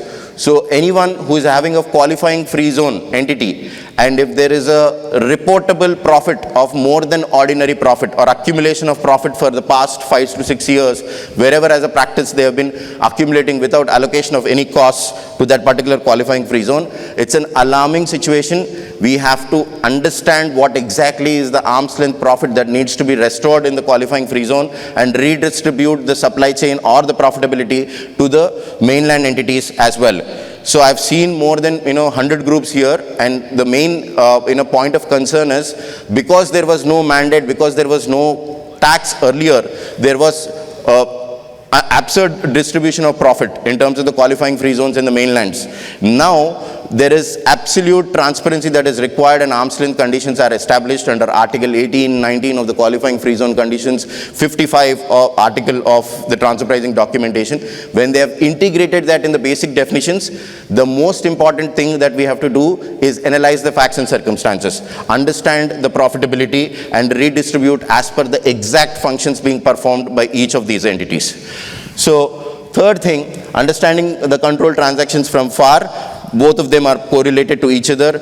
Existing internal comparables, if any, I was just talking about internal comparables, whether the internal comparables are, portrayed in the right manner, whether they are having very minuscule kind of volumes, or are they 50-50 or 60-40 kind of scenario, and what exactly are the terms of comparability. There has to be comparable matrix that needs to be satisfied, even if it is an internal comparable. It cannot be that I'm comparing an apple with an orange or a grape. So the point that I'm trying to tell you is exact product, service, timing, quantity, quality, the delivery points, the jurisdictions, everything should match for an internal comparable to be taken up. So there are 2-3 ways in which the internal comparables can be actually be implemented, in terms of segmentation of your P&L and balance sheet, in terms of categorizing the product, service, as well as the exact nature of the terms of the contract, and also having them rightly documented in the TP report in such a way that the exact comparability matrix is fitting in. So the overall scenario, step number 4 is reviewing existing internal comparables. In terms of determining the external comparables, we have to run the database. In the next slide, we're going to see how the search process or the strategy is going to be worked out in any of the databases and what kind of databases we'll be using for which jurisdictions and for which transactions. So from UAE perspective, the most important question or the most repeatedly asked question is the fact that lack of data in an open market scenario. So how to report this lack of data, how to maneuver this challenge is the most important question.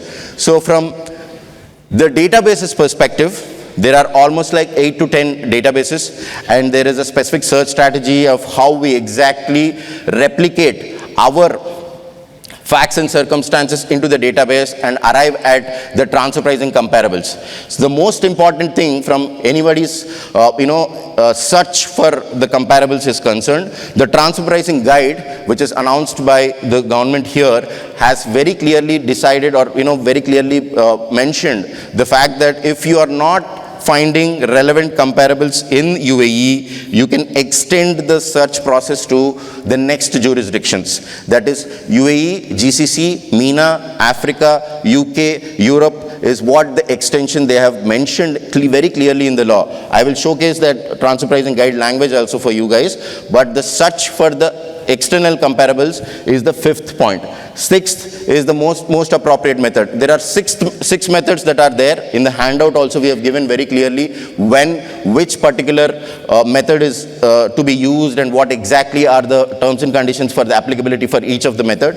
The 7th point is identification of potential TP comparables based on the relevant factors, the search process and the relevant comparables. Once these are being done through a proper method, then we are going to arrive at an arm's length range. That's what are the conclusions coming up to. So determining and making comparability appropriate adjustments. So most of them keep repeatedly asking me this question on the aspect of how the pricing comparability would be done. In an open market scenario, they would have their own terms and conditions. We would have our own terms and conditions. If you are using, GCC, MENA or Africa databases, the comparability perspective per se, is it relevant and is it appropriate for us to compare with the UAE market? So are there relevant comparability adjustments that are being done? In your benchmarking process, is there any specific thing such as working capital adjustment, capacity adjustment, forex adjustment? Are there any specific terms and conditions of credit period that are getting impacted? Are there any specific things on the delivery point in terms of discounts, warranties, or any kind of additional rebates that are affecting your pricing in comparison to the market are the most important comparability adjustments that all of us needs to be implementing in the benchmarking studies, so that there is absolute comparability. So the most important condition that you have to determine before arriving at a data range or an arm's length range is compare the market with your fact pattern and derive at an adjustments and derive at the most appropriate range for you guys. So everybody here might be knowing what exactly are the relevant margins that are running in the market. So for a distribution or a trading, it can't be more than 1 to 3 or 1 to 5%. For a manufacturing segment, it depends on the product or availability of the product, and it can go till 10, 15% or 5%. There is a specific, range at which the stakeholders or owners are also working. When you compare any kind of global benchmarking study and give them per se, saying that, this is the arm's length range, the immediate reaction of the owner is, now you will tell me what profit that I will have to maintain? Is it the case? What is this kind of law? The most important and repeatedly asked question. But the point that we have to understand is the fact that there should not be an abnormality or an anomaly in the entire supply chain or in the process of pricing the products or offering the profitabilities of each of the entities. So if there are multiple entities in the supply chain, we need to understand what exactly are the functions being done for each of the entity and redistribute the profits accordingly. So there are only two tax rates, 0 and 9. If you are going to basically distribute the profits in such a way that the 9% gets distributed into 3 entities, it doesn't matter. But if you are going to change anything from 0 to 9 or 9 to 0, then it's going to be a huge impact. So you have to understand the supply chain, redistribute the functional analysis, and benchmark it for the relevant functions being done, and align the benchmarking with the reporting functions tomorrow, and the compliances to be done by this September. So the most important thing the next question is, what kind of databases do we use? So the most prevalent database that I would say is TP Catalyst, Orbis, or S&P, or Thompson Reuters, whatever the previous session was also saying. But the point that I'm trying to tell you is, there are specific availability of data in specific databases that are there right now, in terms of the volume, in terms of the transaction, in terms of the jurisdiction, in terms of the availability of data. 2023 is completely updated, but for the next databases or the other jurisdictions, there are specific databases that we use, that is TP Catalyst for sales, manufacturing, and trading. And if there is any loan or transaction, the loan connector. If there is a royalty transaction, there is a royalty range or a royalty stat that we use. So these are the databases that are generally being used. In the TP guide, there is a very specific mention saying that there is no preferred transfer pricing database that the UAE government is vouching for. But tomorrow, even the Big Fours or the FTA, once they are doing the transfer pricing assessments here, they have to rely on this data, because UAE as such is not having a public domain data for the financial analysis to be done. So this is the most sought after database network that even the Big Fours or the Tier 1 firms are using. So these are the other financial transactions that I was talking about. So the search strategy, this is how we actually get into the overall search for the comparable companies. There are almost like 10 to 12 steps that we implement for doing a search strategy on a particular transfer pricing database. We kind of give which region, what is the status, whether there is a ownership structure and how the characteristics are, whether it is independent, not independent, subsidiary in terms of the credit ratings, and also availability of data. NACE, it's a nomenclature of how the activity codes are. It's called NACE. So how the exact specification is required from a consolidation perspective, whether it is consolidated accounts with or no consolidated accounts, whether operating profit, operating revenue. So if you give these specific punch-ins into the transfer pricing database, it's going to regather and give you the specifics of a comparable companies in the similar industry for all those regions. If you press UAE from the drop down, there are not many companies that are coming, or there are absolutely no companies for few industries or few transactions. So we need to extend the search to the jurisdiction as per the transfer pricing guide. So the nature, availability, the search, and how the exact search process is being driven, from the basics to the specifics, from a qualitative to a quantitative aspect, is what the search strategy that we use for picking up the comparable companies. So after we arrive at what exactly are the operating profits, are there any intangible assets that are involved? Are there anything specifics that are required to be implemented? Are the other patterns for eliminations that we use? If I am a limited risk distributor, if I am a trading entity, I don't have any intangibles, so I would want to avoid certain intangible entities. If I am having an intangible, if I am having certain specific royalty transactions and the entire trading activity or the manufacturing activity is dependent upon the intangible as such, then I would pick the intangible companies. So I would give the Boolean formula by saying that what are all the inclusive things. When I use and, it is all inclusive. When I use and not, it's going to exclude the companies. And when I'm going to say Please club everything and give me a comparable range or the comparable last set of companies. This is how the elimination, inclusion and exclusion process is going to be happening on the TP Catalyst database. So the most important thing for all of you to understand why exactly thousands of companies are reviewed and why the specific set of comparable companies at the end are how the entire process is going to be there from a qualitative and quantitative aspects is concerned is this process, the search strategy.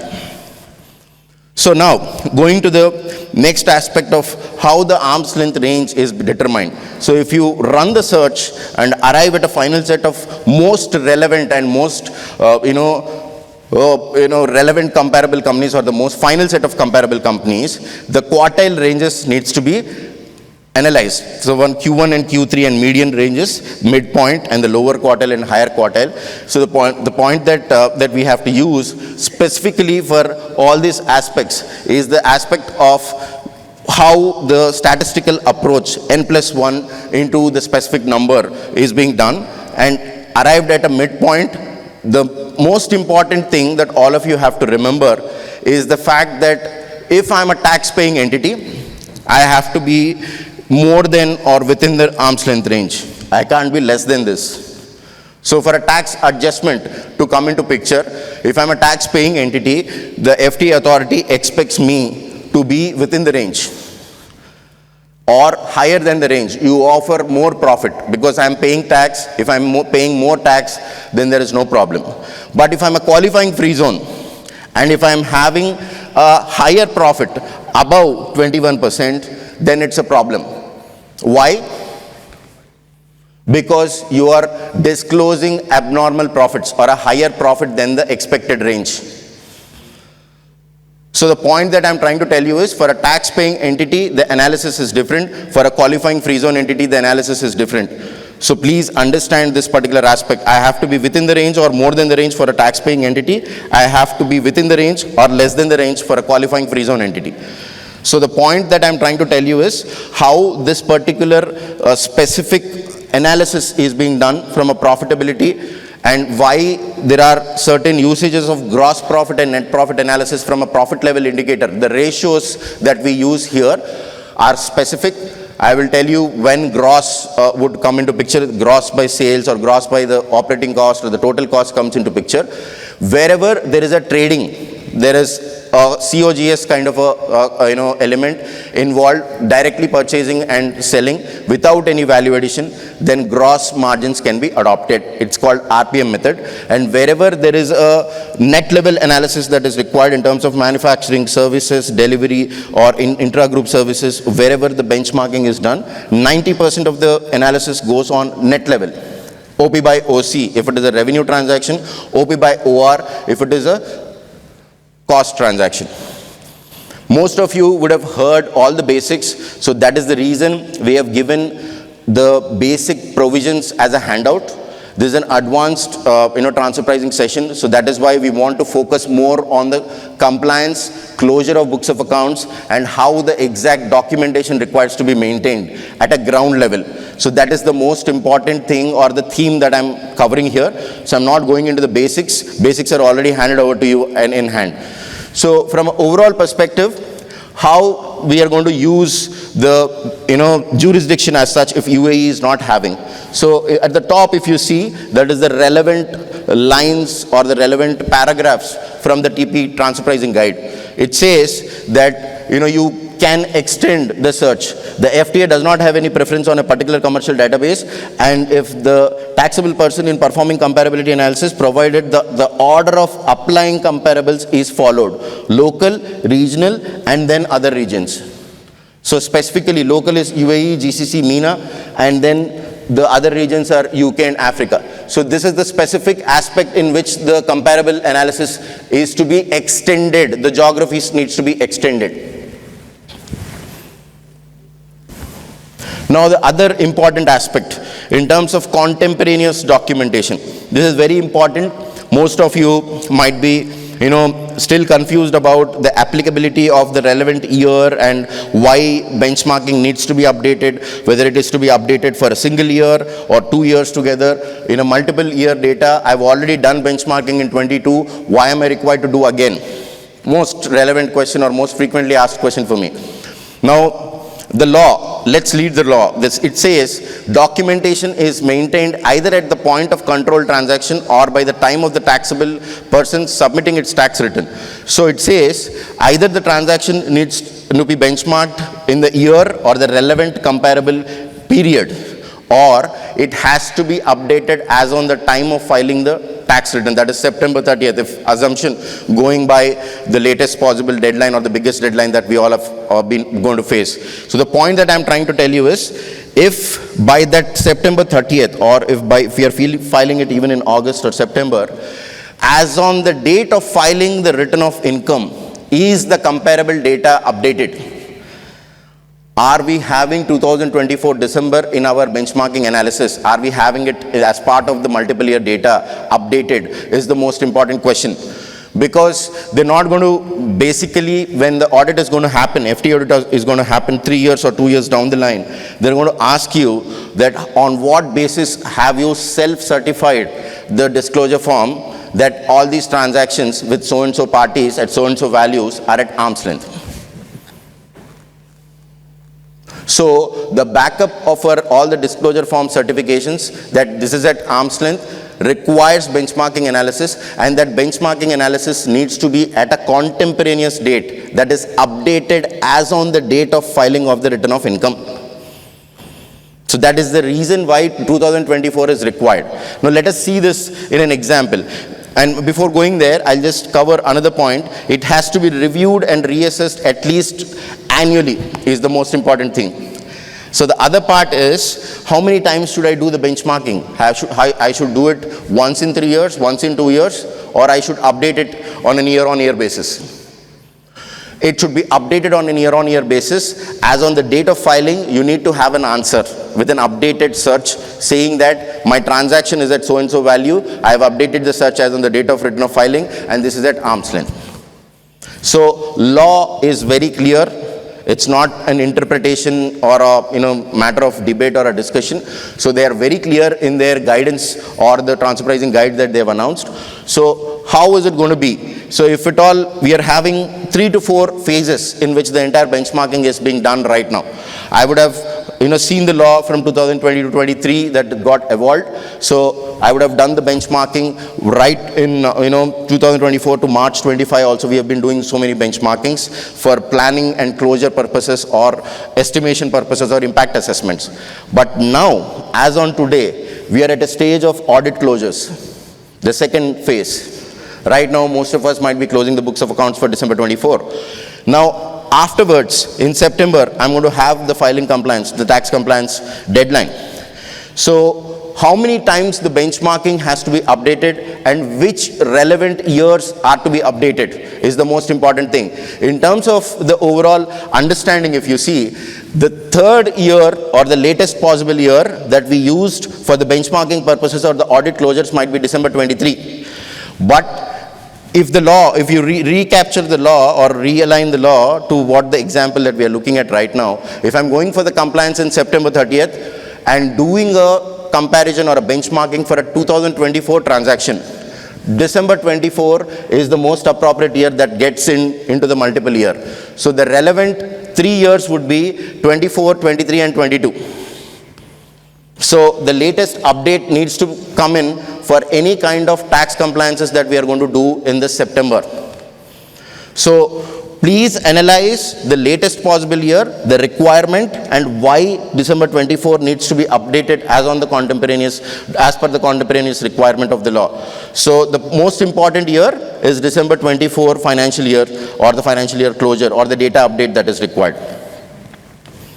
So most of them are repeatedly asking one question in terms of my transaction is not at arm's length as per your benchmarking report. What are the different types of avenues that are available or the wayouts that are available for me?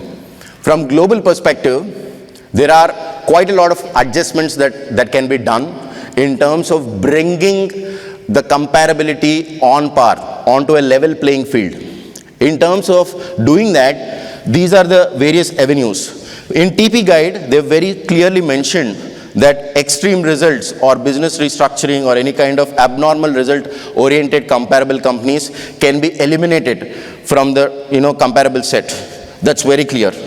So any kind of abnormality from the overall market because of a business restructuring or because of an optimized result in terms of acquisition, in terms of any kind of reorganization, in terms of buying outs, sellouts, or any valuation being done at that point of year, or any huge potential or a new segment or a new product coming in that year, that huge shift in the entire regular pattern of profitability should be identified. And if it is a range where 1, 2, 3, 4, 10, 12, 15 is there, and suddenly a 60% comparability or a profitability is there, we should identify that abnormal company and remove it from arriving at a unified and a regular pattern of an arm's length range of the industry. That is the extreme result elimination. Loss-making companies are generally not taken as comparable companies because of the fact of their economies of scale or the initial years of operation or any kind of lapse in the management or any abnormal events happening. So regularly profit-making entities, well-established entities, most active and data availability, what you have seen in the search strategy, are the important ones that we are going to pick up. So risk adjustments, if there is any specific risk that the country is currently going on. Now Pakistan as of now would be facing a lot of risk adjustment because of the political turmoil that is going on.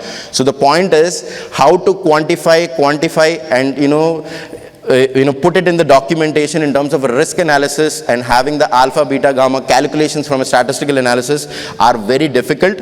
But yes, it is doable. We have done it in the past for a lot of global companies as well as Indian transfer pricing litigation as well. But the point is there is very, very minimal chance that the risk adjustment calculations will be accepted by tax authorities because their versions and our versions are completely different. They would go for a conservative, I would go for a most practical and aggressive approach to justify the arm's length nature. So risk adjustments may not be a right stand for covering up, but certainly extreme results in loss-making companies. But the things on the right side of the screen are the most important adjustments that would be done in any scenario of a manufacturing entity, in any scenario of entity which is having credit periods, having receivables payable situation. Working capital adjustments with a heavy log of receivables payables cannot be compared right now with an ongoing 30 to 60 days credit period company. So if I am having 6 months credit period, the pricing would be different. If I am having a 30-day credit period, the pricing would be different. So how to characterize, how to quantify such differences in the working capital are the most important ones that needs to be eliminated in the comparability analysis. Now, other point is idle capacity. In a manufacturing industry, say suppose in the first 3 years to 5 years, I am still stabilizing my operations. I am not having 100% capacity utilization. I am not utilizing my resources properly. Then can it be compared with an industry giant for the last 15-20 years who is having the most effective economies of scale? It can be compared? Even if it has to be compared, there has to be a capacity utilization that is required to be done. The fixed assets and the fixed cost that is being used or being paid without utilizing the resources needs to be eliminated, and both the companies have to be brought about at a level playing field. If at all I am not using 30% of my resources in a manufacturing entity, 30% of fixed cost needs to be eliminated in both scenarios, and then the profitabilities needs to be compared. So the point that I am trying to tell you is this idle capacity adjustment is the most important adjustment for any new companies or manufacturing companies with 3 to 5 year period is concerned. So these adjustments are the most important and effective adjustment. The Forex adjustment most of you might be knowing. You are all attending IFRS sessions, so I don't have to explain the Forex adjustments per se. But the point that I am trying to tell you is these are the various avenues with which the comparability needs to be adjusted and brought to a level playing field. This is the 6-step framework that I was talking about from OECD, from a functional analysis standpoint, segregating the functions, assets, risks as per the supply chain and redistributing the margins are the most important ones from a 6-step standpoint is concerned. So these are the relevant summarized 6 steps for the functional analysis. So what are the compliances from transfer pricing perspective for UAE right now in September. These are the 4: disclosure form, local file, master file, CBCR, and if you're not crossing any of the threshold limits, I've given the threshold limits per se, so if you have the handouts in front of you. So I'll quickly tell you the threshold limits as well. But what about the last one, this one? Have you heard about supporting documentation anywhere? There is a very specific say in the transfer pricing guide which says that if the transaction values, the related party transaction values are not crossing the relevant thresholds of applicability from transfer pricing compliance's perspective also, the transactions need to be justified tomorrow to the FTA authorities that they are at arm's length. How are you going to prove that without having the TP documentation, without having any kind of justification reports? So what we have been doing is, we have been doing internal evaluation studies. We have been doing a similar to a local file, but not a completely local file.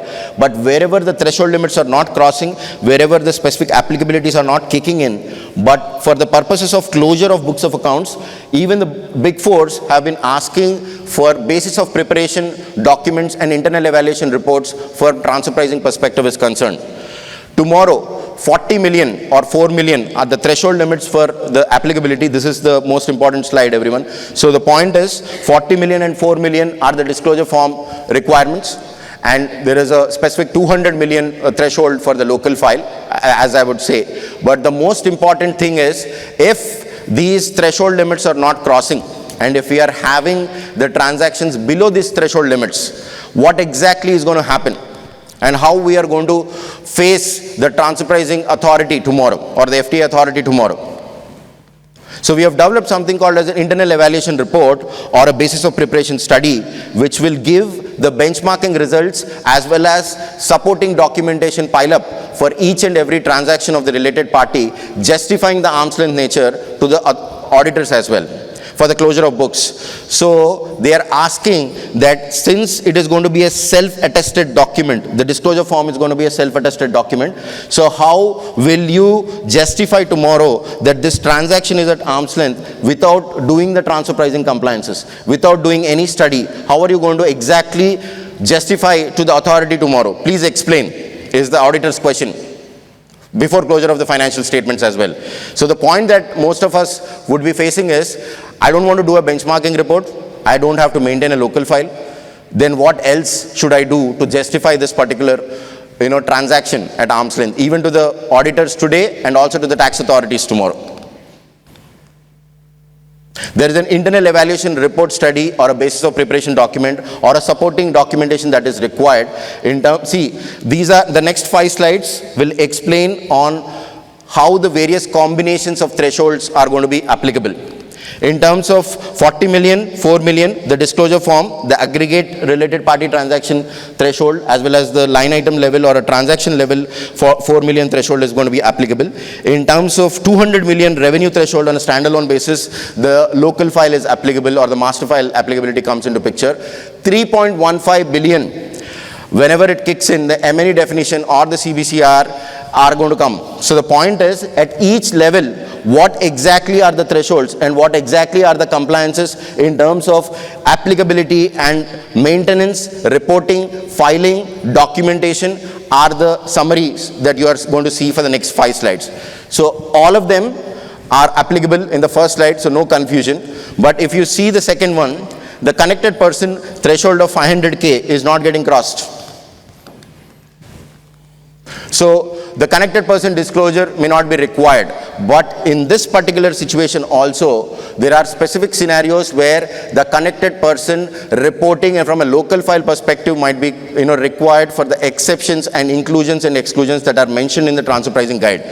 So what they have mentioned in para 6.2, 6.3 are the facts that these inclusions and exclusions in terms of not just on the threshold perspectives, but also they have summarized it in such a way that the inclusions per se are required to be justified irrespective of the threshold. So whatever combinations that you are going to see are just for the purpose of compliance. But for the FTA audit tomorrow, if at all they're going to come back and ask you about the relevant nature of the arm's length of each and every transaction, it's our responsibility, burden of proof is on us to prove the arm's length nature. So if you see, each and every threshold limit has a relevant implication in the disclosure form, local file and master file. So I'm not going to go into why and how, because everyone would have understood by now on what's the exact applicability. But the point that I'm trying to tell you all is the fact that, this particular, two-step methodology as a best practice is what I'm trying to, explain all of you, irrespective of the fact that I'm not having the applicability of transfer pricing compliance. Any basis of preparation document or an internal evaluation report which would justify as a supporting documentation. Why supporting documentation I'm repeatedly saying, or why robust documentation Akshay was also just saying, is the fact that this documentation is going to save you from the FTA audits tomorrow. So what exactly are the applicability thresholds and what the entire local file, master file, CBCR with M&E definition, without M&E definition, we have summarized in this chart. But the point that I'm trying to tell you is, you have to understand the supporting documentation importance, that is the basis of preparation and the internal evaluation report. This is not there in the law. This is not there in the law. I'm going to show you what exactly those two documents are, going to be. But this applicability threshold is the fact that we have to all go into and report and maintain, file, document tomorrow in the next 6 months. So this is called the famous Venn diagram in our firm. So we call it as, inclusions and exclusions. What exactly are the local file and master file applicability transactions, when local file is only required to be maintained, when master file is required to be maintained, or when disclosure form is required to be done. What exactly are the reportable transactions in each of the scenario is what we kind of summarized in this slide. So there are inclusions and exclusions in that para 6.6.2 of the TP guide. But what we have done here is, assuming that the threshold limits are crossing, what exactly are the transactions and how exactly are they going to be reported in each of the scenarios is what we have summarized. So coming to any of the disclosure form specifics of how exactly this particular disclosure form, local file and master file are going to be reported, and what exactly are the contents, what exactly goes into the portfolio. I'll just cover this and have two other topics, sir. I'll just finish in 15 minutes, sir. So the point that I'm trying to tell you is, from an overall perspective, the relevant questions that are being asked in the disclosure form, the relevant questions on the contents of the local file are also the most important things to be noted. So there are few questions that I received yesterday evening from Jay, but there are certain questions that you might be having. We will just go through the relevant slides and the contents of disclosure form and local file so that absolutely it is clear. I'll try to cover as many questions as possible here itself.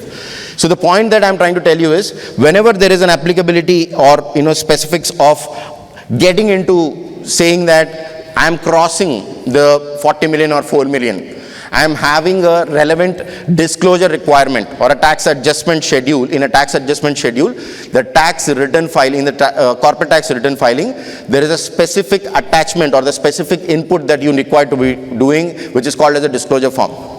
So the point that I'm trying to tell you is, in most of the scenarios, there are specific set of questions.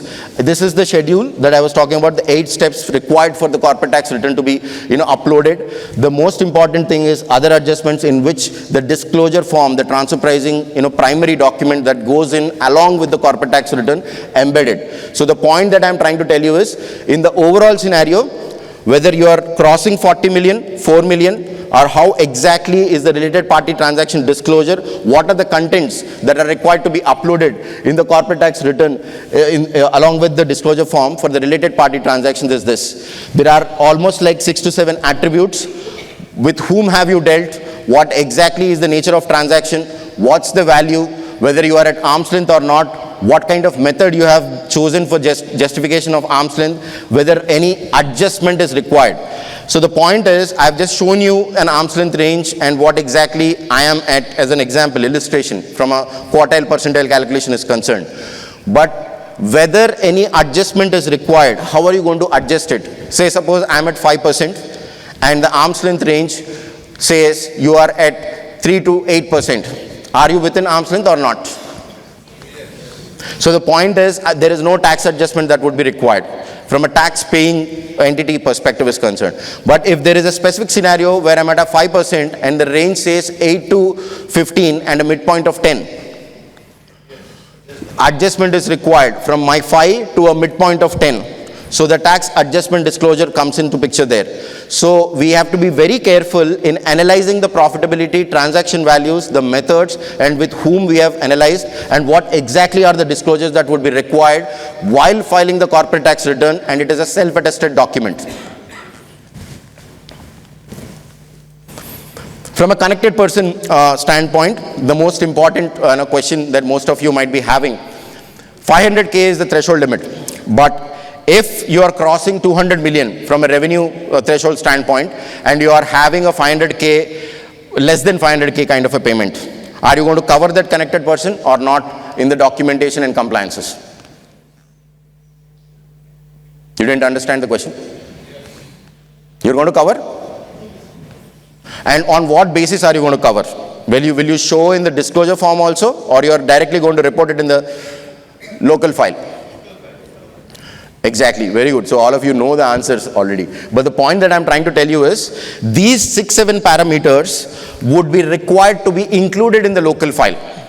Are we on par, or any kind of payment? What kind of qualitative, quantitative assessments for a connected person are being done? What is the kind of profile? What is the service that he is including? What are the value additions that the connected person is bringing on the table? What kind of responsibilities he is taking up?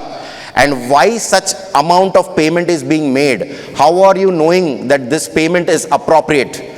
So these are the questions and the documentations that are required to be maintained in the connected person schedule of the local file, even if it is not crossing the 500K and if you are crossing the 200 million threshold. So please evaluate and reconsider wherever the positions and the justification is being made. But the local file contents the famous OECD format. There is not much of a change, but right from the group level or the entity level information to the specifics of the transaction, to the specifics of what exactly are required to be documented. So you are required to be documenting all these specific requirements for each and every transaction and have this maintained at your, the registered office or the location of business. But the point that I'm trying to tell you is, without this detailed justification, without this understanding of the arm's length, how are we going to certify the disclosure form is the most important thing. So most of the chartered accountants or most of the consultants, even from industry perspective, they've been asking, I'll file the disclosure form, but is the benchmarking and local file required? Arm's length बोल के लिख देंगे, क्या होगा? That's the question that I repeatedly get. But the point that I'm trying to tell most of you is the fact that tomorrow, if the audit is going to happen, and if the right thing is not done in documenting all the specific aspects of functional analysis, the details of the transaction, economic analysis, and the benchmarking, you are required to have at least the supporting documentation in place. The point that I'm trying to tell you in most of the scenarios is the fact that these specifics or these specific inclusions in the documentation right now are going to help us 3 years down the line. So from a compliance and audit defense strategy is concerned, these are the most important things that you guys have to maintain and report right now. So what is the difference between maintain, file, and the reporting of the transactions is concerned? Maintain means you have to have the justification understanding. File is along with the corporate tax return if you're going to upload the specifics or upload the documentation or upload the specific transaction values with justification and the specifics of self-attestation are the filing requirements. So disclosure form is the only one, and country by country reporting is the only one that is actually going along with the corporate tax return or the filing into the portal, but rest of them are all maintain.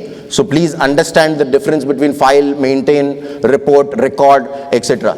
The most important thing, this is the most important slide that I would say. So the law says that there has to be a supporting documentation requirement. The master file or the local file or disclosure form are the compliances. But what exactly you need to maintain as supporting documentations for each of the transactions?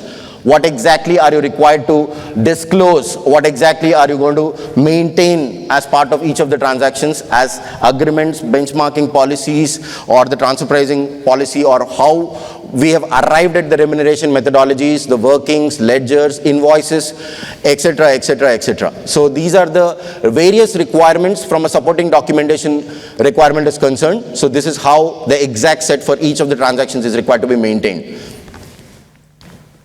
So connected person, I would say this is the most important question again. How do you benchmark the connected persons? How am I going to estimate that the payment to the connected person is at a market value or is at a fair market value? Quantitative and qualitative assessments, and how exactly the profiling is being done, how the value additions are recorded, how exactly are the ranges in which the open public domain HR agencies are reporting for similar industries are the most important documentations that are required to be done. So qualitative and quantitative are the two aspects. What we have been doing even under TNMM is the fact that we have been including with cost or without cost of the connected person, and we are analyzing and we are excluding them in terms of giving them the segregation and aggregation approach for the connected person justifications. So the trend analysis of how this contribution has led to the growth of the organization, segregation and aggregation from TNMM, qualitative and quantitative aspects of profiling and justifying the arm's length nature are the most important things for the connected person. So whether an owner, manager, director, partner, or a specific key managerial personnel is covered or not, most of you might be understanding from the definition of Article 36. But what I would say is, if you are doing it right the first 1-2 years, after that it's going to become a practice. After that it's going to become a standard operating procedure. So it is the right thing to do, and let's do the right thing, and the most conservative thing to is to disclose all the transactions. What if I'm not at arm's length? So this is also one of the important questions. Why exactly, the transactions are to be reported at arm's length? If they are not at arm's length, what's going to happen? Whether there will be any adjustments that are required to be done, whether there will be any penalties tomorrow, what will exactly hit me tomorrow are the most important things. So there are two important adjustments. One is upward adjustment and downward adjustment. Downward adjustment is something that you have to take FTA approval, that is reducing the profitability is called downward adjustment. And increasing the profitability, any taxpayer at any given point of time before closure of the books or during the closure of the books for compliances can be done. So the point that most of us might be looking at is the fact that what exactly happens if the transactions are not reported at arm's length. These are the questions to be answered, or these are the perspectives to be taken into consideration. Intra-group services, you've seen the global perspective, but UAE specific, there are 3 classifications to be done, whether it is a high value, low value, or a pass-through. High value requires benchmarking, arm's length consideration. Low value requires a safe, it's announced as a safe harbor of cost plus 5, without any kind of value addition, without any revenue generation capability. It is called as a supporting function, supporting services, then it can be categorized under cost plus 5%. If it is a high value or a revenue generating service or as an intra-group service, then it can be categorized and benchmarked as a high value service. If it is a pass-through kind of a scenario or a reimbursement, whether it is done as an administrative convenience or whether it is done as a shareholder activity, whether it is done with or without value addition are the key components to be evaluated. So this is the guide, that extract that we have done, and that's a summary for intra-group services as well. So overall level from a specific scenarios, we will try to cover that in the questions if you have any, but the most important thing that I would want to cover are the myths that are going to impact all of us. There are 10 FAQs that I have mentioned here. TV benchmarking is only necessary when the 200 million AED threshold for local file is breached. So the most important thing is the sentence that the transfer pricing guide has used. It said that FTA can come back to you tomorrow and ask for arm's length nature justification. It's your responsibility and burden that you have to create and maintain the supporting documentation. So irrespective of 200 million threshold, whether the arm's length nature is required or not. How the ALP analysis is required to be threshold in the disclosure form? Again, the thresholds in the TP disclosure form only determine the reporting requirements. It doesn't specify the arm's length nature. It specifies only the reporting requirements. Now, TP compliance can rely solely on internal comparable analysis without needing external database. Yes, internal comparables are good, but external comparables are better. They will give you a perspective of arm's length open market scenario, and it will improve the justification methodology or perspective tomorrow with the tax authorities. If there is no year-end documentation requirement like TP, DF, local file, master file, then there are no TP obligations itself.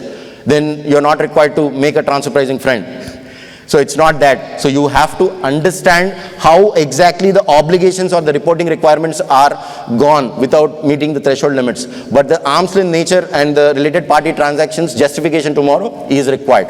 So ALP review or TP adjustment is unnecessary for free zone, small businesses or loss-making entities that do not have tax outflows. ALP entities to all the related party transactions regardless of the tax liability and profitability needs to be examined and understood. So out of all this, the most important thing I'll cover, interest-free loans. Most of us would be, going through opening balance challenge or a maze in Article 61 in terms of the transitional provision where the opening balances are required to be subjected to an arm's length test. And there are very huge balances in some groups which are not having even interest-bearing transaction or interest being imputed as such. In such scenarios, what exactly are the positions being taken? What needs to be done? Have anybody come across such kind of scenario? Sorry? That's the right thing to do, but have you ever seen a balance getting converted into a share capital? Any business restructuring being done?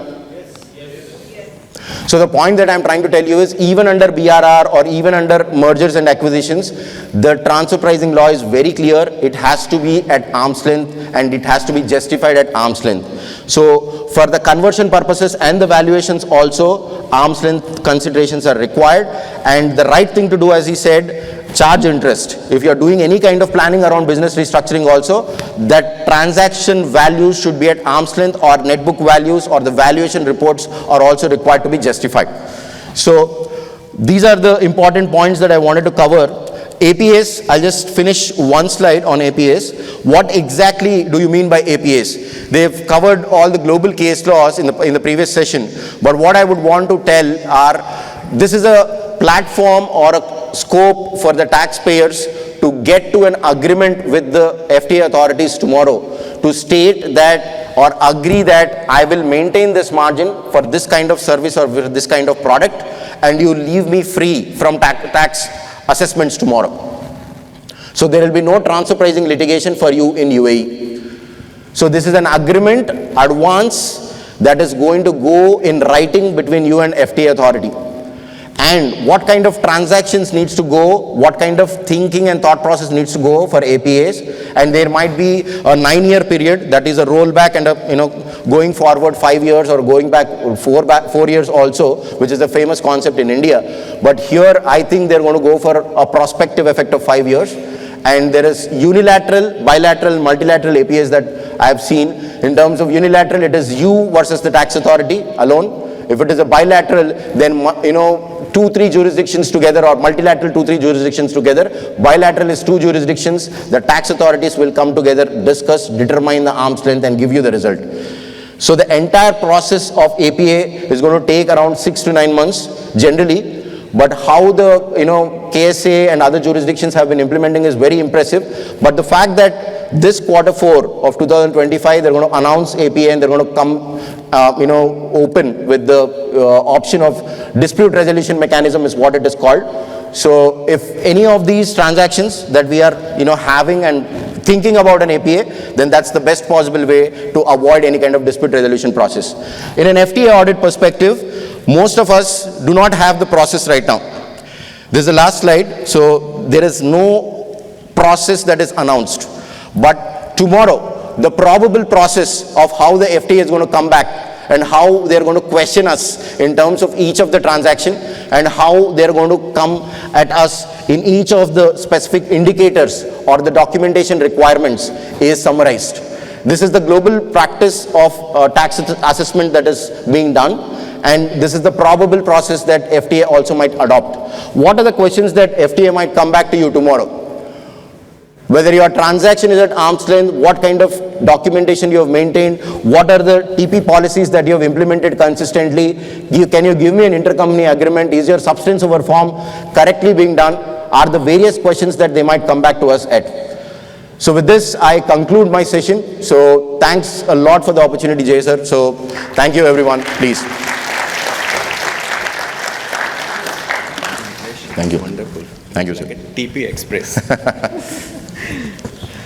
So thank you so much. Please be with us for a few minutes. Yes. So, thank you so much, Mithilesh Reddy, for such an incredible, riveting and relevant, insightful sessions. And you didn't just walk us through the regulations, you have walked us through the real world realities, showing how theory meets the implementation in the UAE, India and beyond. So your ability to simplify the complex framework and keeping it grounded in the business scenarios was truly commendable. So thank you so much for such a riveting and insightful session. Can we have a big round of applause for Mithilesh Reddy? And on behalf of the ICI Dubai chapter and the members, I would like to call our chairman, vice chairman, along with our James Matthew sir and CA Revati ji, if you are here. Please join us on the stage, CA Revati ji, to do the honor to present a memento on behalf of the members. And I can see Anish bhai also. How we can forget you? Please come and join us, sir, on this stage.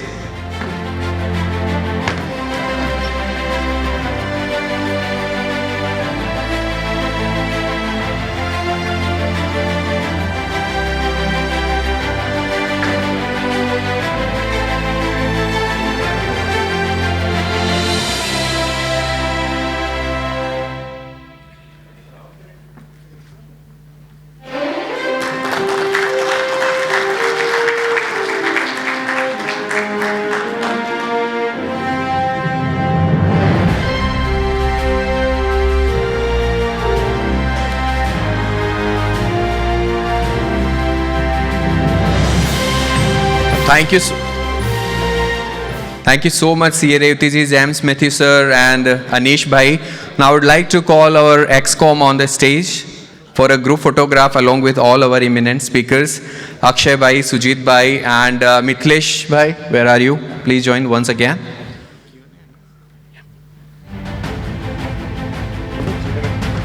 I request all the ex-com members, please come for a group photo. Can we have a big round of applause, please?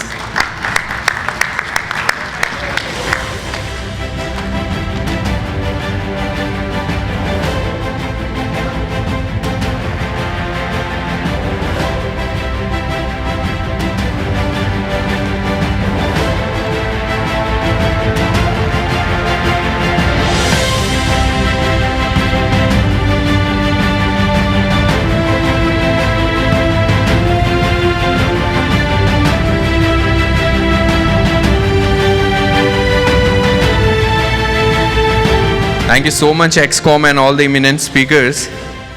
So what an incredible morning insights and expertise with full of, TP takeaways. We have traveled the almost full distance from global framework to the local executions, from theory to applications, and from what regulators want to the what businesses need. So now, it's your turn. It's the turn of the members. We will open the floor for the interactive Q&A sessions with all three of our esteemed speakers, Akshay bhai, Sujit Thakur, and Mithilesh Reddy. Whether it's a question that's been in your mind and a challenge you have faced, or just a curious thought, that's your chance to ask, learn, and engage directly with the speakers. Please raise your hands. We already received some set of the questions, which is already with our chairman.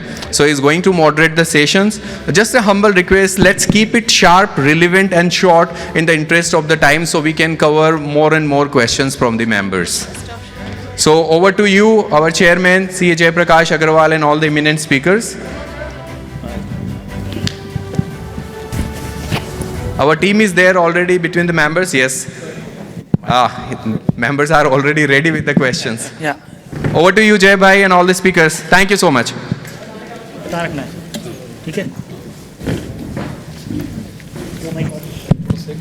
Okay, in the interest of time, as I said last time, how many of you have attended last week city event? Okay, I was worried when we started because yes, last time if you remember, my committee was on marriage side. So every topic they were connected with the marriage and the agreements and other stuffs. I was worried what will happen today, a child will be born. But luckily, no one went into that mode of getting a child born and other stuffs. And we ended the session. I have few questions which I received from the members. But I'll go only if you don't have a question because you have spent the morning, sat through it. So you have the first right to ask the questions. I can see a mic in Rajeshji's hand. Rajeshji, go ahead with your question. Keep it short. My question is like, we talked about the intercompany loan, What happens when, the loan are from our shareholders, especially in here where the individual tax is not there and corporate tax is there. So how, it really changes in that sense? Is it a part of transfer pricing? Yes, no? If yes, then how it is different from a corporate to corporate loan to individual loan and interest aspect of it? I'm asking more because I'm from the bank, so we get these kind of problems very quick. So loan, what exactly the take on corporate, intercorporate loans or personal loans given by personals to the corporates? Well, basically shareholders. So, am I audible? Yes. Okay. So, loan hota hai, whether it is corporate by a person, by a shareholder, by a bank, right? So, if the instrument is categorized as a loan, then it takes a flavor of loan. If that transaction you say shareholder is contributing as an equity, it's not a loan. How can it be an equity if there are shares given against it? So first of all, that person contributing to that transaction, if it is a loan, then per se interest rate applies. How much it has applies, then we have to do credit ratings, we have to do the agreement reviews. There is a benchmarking process for it. But just to answer your question, whether the loan is from shareholder or from corporate, loan is a loan. Does that answer your question? Or People from corporate, somebody will earn money and there is either of the corporate will pay tax. right. But here, being an individual, the owner may not pay the personal tax, but the corporate. Correct. So logically, Suddenly in this year, we see lot of loans, interest on the loans have started coming in. Because earlier, since there was no tax, no interest. GAR and tax avoidance is one regulation where you need to see whether that loan in substance is a loan or not. I am currently not getting into that because there could be factual differences there. A tax authority might say that this loan from an individual is indeed not a loan. He is going to recharacterize that into an equity. No, the problem is there was no interest charged earlier. Now suddenly we see there's the interest as charged and management remuneration and all. These things are changing because of tax. I'll answer the question. I understood. So the point is, there is a before tax and after tax scenario. Before tax, there was no interest. After tax, there is interest. Now the point is, you are saying that interest has suddenly started flowing into the bank accounts, and what will happen. There is a specific interest deduction rule that is also there. So before tax, after tax, if the interest is going up, there is a EBITDA, 30% EBITDA limitation rule that is there. So they cannot plan anything more than that. 30% is the outer limit, 12 million is the outer limit. But the point that I'm trying to tell you is, whether there is an imputed interest or designated interest rate based on what benchmarking terms that he was telling in terms of tenor or the credit rating or the interest rates criteria is a different concept from a benchmarking standpoint. But from applicability and to what extent the interest can come in and go out is this outer limit. It can't be done over and above that. Yeah. Perfect. Before I go to that question, one interesting question which is coming from everywhere, and someone has asked, Mankush Shoni has asked this, from a practical standpoint, and this is for you, should long outstanding receivables and payables appearing in my balance sheet, okay, need to be disclosed in the TP disclosure form? Please note, there is no explicit transaction has been done during the year. So it's an opening balance before corporate tax era. How this balance should be treated? Whether we need to report in the TP disclosure forms? If not, why? So I'll break this question into 2-3 parts. There are opening balances all over that Article 61 specifically asks us to demonstrate the arm's length nature. The 1st January 24 is the one opening balance where, we all have to either gross up or gross down based on what arm's length nature of the opening balance is. But in a situation where there was no interest that was charged, and suddenly now, in his example also the interest suddenly flowing in or the requirements suddenly flowing in, there is every element of arm's length nature requirement. And even in the disclosure form, if you see, other than the goods, services, their incomes, expenditures, they've also specifically asked about assets and liabilities. So receivables is categorized either in the current asset or a long-term asset, wherever the disclosure is required. But the outstanding receivables is a very famous element where the litigation is happening all over, even globally. The jurisdiction where we come from also, every day in, day out, outstanding receivables and the interest on outstanding receivables is a very big concept or litigation portfolio for us. So even in the transfer pricing guide, there is a specific example that is given on the credit period and the interest that is required to be charged. So they have not given that example and the paragraph very specifically just to avoid or eliminate the discussion that whether the reporting is required or not. Once they are saying asset, it's just not an asset transfer or an asset acquisition that is required to be disclosed in the disclosure form. Any kind of outstanding receivable that is getting carried forward from the past balance sheets also requires to be disclosed. Interest needs to be charged and benchmarked, and specifics are already there in the TP guide as an illustration as well. You want to add? So I have a little bit of a different take on this. The question is, I would say the answer to this question is not really straightforward, because I'm talking from experience. In our jurisdiction also, this outstanding receivable was brought in and then few of them disclosed. As soon as you disclose it, the risk parameter from a tax authority standpoint, that goes up. So whenever you are disclosing outstanding receivables and interest on that, or if you have not received interest on that, be very careful, because that will be considered as one of the risk parameters. Just because the disclosure form says so, don't go ahead and disclose it. That's point number one. Second, see if there are any workarounds. You have outstanding receivables, you have outstanding payables. Do you pay interest on outstanding payables? If the answer to that is no, see how you can justify an arm's length price by saying, I'm not paying on my outstanding payables, why should I receive on my outstanding receivables? Second, whether you are a funded entity and actually you are paying interest to banks and because of that you need to recover, or are you actually a fully self-sufficient cash positive entity? These are all practical aspects, and these are very well covered in the overall jurisprudence. We have to go through that and take a very thoughtful decision whether you need to disclose or not. Okay, so answer is not straightforward, depends a lot on facts of the case. So from a justification standpoint, whatever I agree to Akshay, but from a disclosure standpoint, always conservative view is required. And even if you see from the TP guide perspective and also from the requirement per se in terms of the assets and outstanding receivables, justification, yes, all this is required to be justified in the arm's length documentation. Tomorrow, whether we are paying on payables, receivables, whether it is required to be assessed or not. But from disclosure, compliance and reporting requirements, I would suggest it is a conservative view to be taken. Yeah. I love it when panelists goes one after another. Wait, I can see Sujit Mike going there. He wants to also add something there, and it's a heated discussion. Yes, Sujit, what do you want to add there? It's a very small point, but there are certain economic adjustments as well. So if the receivables and payables are trade receivables and payables, you can probably even consider the working capital adjustment.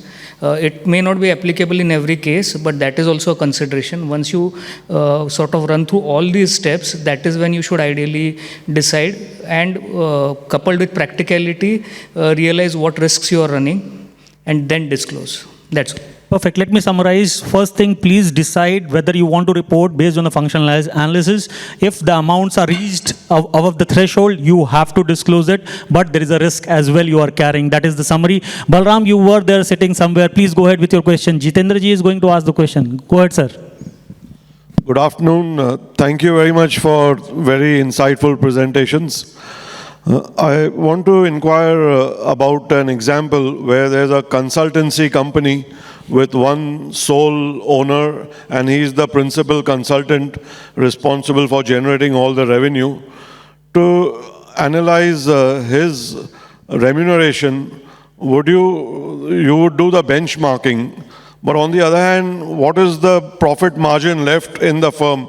Is that also something to consider, or it's only the salary benchmarking? Mithilesh, benchmarking. So I would, break it down into two things, sir. The entity through which the entire revenue is getting generated is the consulting firm, and the man behind the consulting firm is a single person, right? So the point is, whenever an agreement is being entered by the consulting firm to any other service recipient, it's the consulting firm that is bearing the risk, and it's the consulting firm that is sourcing the entire services for it.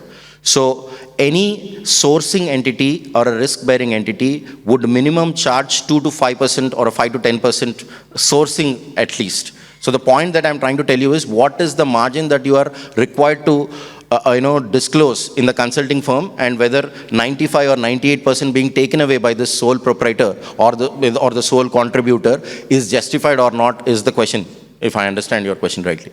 So I would say sourcing and the risk attribution and what kind of functions that the entity as such is doing should be attributed, and profit should be disclosed to that extent.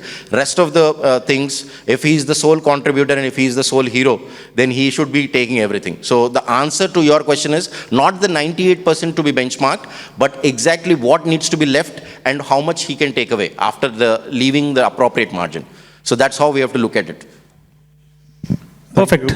In the interest of time, first let me take consensus. We are already seeing 3 minutes left for the day. But if you permit and you say yes together, then we can extend it by 10 minutes, so 15 minutes we'll get. Should we conclude in 3 minutes, or we should extend it by 10 minutes more? Extend. Perfect. Let's go with the next question. Lakshmi, go ahead with your question, please. First of all, thank you for the detailed presentation. So I have a question on the ex-ante or ex-post setting approach. So recently during the audit in Saudi, we see that the authorities are reluctant to accept the ante approach a bit, because obviously you conclude the pricing before the transaction is initiated. But of course, you will at the end of the year evaluate, especially at the return period, if you have to consider certain adjustments or if it is within the range. Yeah. Now, talking typically about Saudi, it has a bylaw which says that in addition to OECD, you also need to have the local benchmarking done. But in UAE, we know that we are quite straight from OECD. So based on your international experience, how would you, or rather, let me phrase it this way, that what do you think UAE authorities would come up with? Like, do you foresee a reluctancy in the usage of the price setting, and would they prefer more on the outcome testing? Because for global corporations, price setting is more appropriate given the coverage of transactions, yeah? Question coming from a transfer pricing expert herself. Please go ahead. Okay, so just to clarify, your question is not applicable for all the transactions. It is applicable only to a concept of HTVI, which is hard to value intangibles. It's a complicated situation and permutation in itself, that you are basically trying to value an intangible before the transaction until it is actually completed, or you are not sure of the returns that it's going to get. So there are 8-9 characteristics of that hard to value intangibles. Only when this situation is there, the tax authorities can use the ex post valuation, and you can conclude on ex ante. And if your variation is not more than 20%, that is when you consider that particular valuation to be acceptable. This is very clear in OECD. If it is happening in Saudi, it will definitely happen in UAE also. It's happening in India also. So HTVI is a very new OECD concept that they had coined between Action Plan 8 to 10, where there were difficulties in valuing certain intangibles. If you are going to use this concept in any other transactions, I think it's a matter of concern. Because in any other transactions, once you have the price setting mechanism, you are expected to follow that price setting mechanism until there is uncertainty. There is another concept called as highly uncertain intangible. The outcome of that intangible is uncertain. We are not talking of highly uncertain intangibles. We are only talking of intangibles that are highly difficult to value today. So if that is the case, I think even from a UAE perspective, it's fair because it's mentioned in the OECD to follow a very similar process of valuing it ex post. Does that answer? Yeah, the nod says it, yes. Dikshit, I go at the back. Please, who is asking this question? Go ahead. Hi, my name is Pramod. Thank you for insightful sessions, sirs. Now I want to ask about the benchmarking process in practical way. While having the 3 years transaction, 3 years results with respect to gross profits, how do we rank them? We should take a weighted average as a rank, as a first, as a value or nearest one. If you are having a benchmarking for 2024, shall we rank first as on a value basis or the nearest one 2023? So how does ranking take place? But I have a question for you, sir. Where you are sitting, how are you able to see it? You are sitting behind the cameraman. Hope you were able to see everything on the presentation side. Yes. There are 3 different values, 3 years benchmarking you are doing. How will you rank it? By the year, by the value? Okay, Akshay, you want? You want to take it, Sujit? Yeah. So you first compute the weighted average. That gives you the margin which you have to look at for a single comparable. And once you have all the weighted averages in place, that is when you rank it from top to bottom. How do I weight? Weight on a recent year or on a value basis if you are having the weighted average mein ranking bol raha hai. So pehle you do weighted average. First thing is you do weighted average and then you rank, not the other way around. So year 22, 23, 24, there will be one weighted average that will come in. Then there will be several weighted averages for all the other comparables and then you rank it. So it's not like we do a ranking for 24 also, 23 also and 22 also. Do it on weighted average first and then ranking. So there is no ranking approach in the weighted average. So that's what is the answer. So तीनों को मिला के weighted average करने का. That's a normal weighted average process. There is no ranking per se for each year. That's it. Directly take the average and no weight, sir. And with the weight, I go to Anish bhai. Sir, your question, please. And कुछ बताना है लेकिन छोड़ देता हूँ. एक चीज बता रहा था, disclose कर रहा था, but we'll keep it for Diwali to disclose once you are ready. No, just want to add what sir has asked the question. वो अक्षय भाई ने भी बोला loan होता है, but यहाँ पे नहीं होता है. नहीं होता है. Actually, what's happening that the holdco they borrows from the bank, and probably they are not based here also. So they are not as a group with the subsidiary also. So they borrow, they pay interest. But to the subsidiary, they transfer as an additional capital contribution. And they don't issue shares also, but classified as equity. And this happens in many of the groups because they enjoy the benefit of low interest rate. But then subsidiary further gives to its subsidiary again as an loan. And then they get the interest. So there is a mismatch between equity contribution as well as this thing. So in this case, whether TP will be applicable because classified correctly as equity, although not as a share, but with all the attributes of equity. Okay. So your take on this? So OECD clearly states that you need to go behind the purpose of this funding. If you look at this particular purpose, it is I have taken a loan, I have given a loan, somebody else has given a loan. If you are trying to artificially recharacterize that as an equity, there has to be reasons for recharacterizing as an equity. So it's not only the interest payment that needs to be benchmarked for transfer pricing. Let me get that very straight. You also need to prove why you are taking a loan. Then whatever he said about interest limitation benefit, right? That also needs to be applicable. But let's take your example where I'm taking it from bank at that classic example that we had, right, in the Chevron case. You took it from public at 1.2%, say you take it from bank at 1.2%. Sujit said, what is your function that you are doing as a holding company? You are only refinancing it. There has to be return for refinancing stuff, right? So if you are... I'm giving to my subsidiary to invest further. That's refinancing. Consider it as independent parties. No baap, no beta. It has to be very, very independent. So I'm refinancing. If I'm refinancing, what is my return for refinancing? Compute that. You may or may not want to go to the loaning process. See that if you are an intermediary, what is the amount of remuneration that you will earn for refinancing, say 0.1%. Keep that with you, add that 0.1% on 1.2%, send it to your subsidiary. This is generally how the transfer pricing process works. So benchmark properly even the loan and then your interest also. So we have to start thinking aloud. Na baap, na beta, sabse bada tax. Yes, Balram, go ahead with your question there. Yeah, this is Tom. My question is to CA Mithilesh, wherein it was said that for a qualifying free zone person, the margin can be below the benchmarking levels. Like if the benchmarking says like 5% margin, it can be below for a qualifying free zone person. Does that mean that, like, but to become a qualifying free zone person, the transaction has to be at arm's length? That is one of the conditions. So if I'm a qualifying person, qualifying free zone person, and if I'm making a sale to a free zone company and I'm making a sale to a mainland company, so in both cases, like if I'm selling without a margin, that is acceptable. So I will tell you why I told you that example also. So the first condition, Article 1819, you correctly said that a transaction should be at arm's length. So in the example which I have shown you, it was falling within the arm's length, if you see.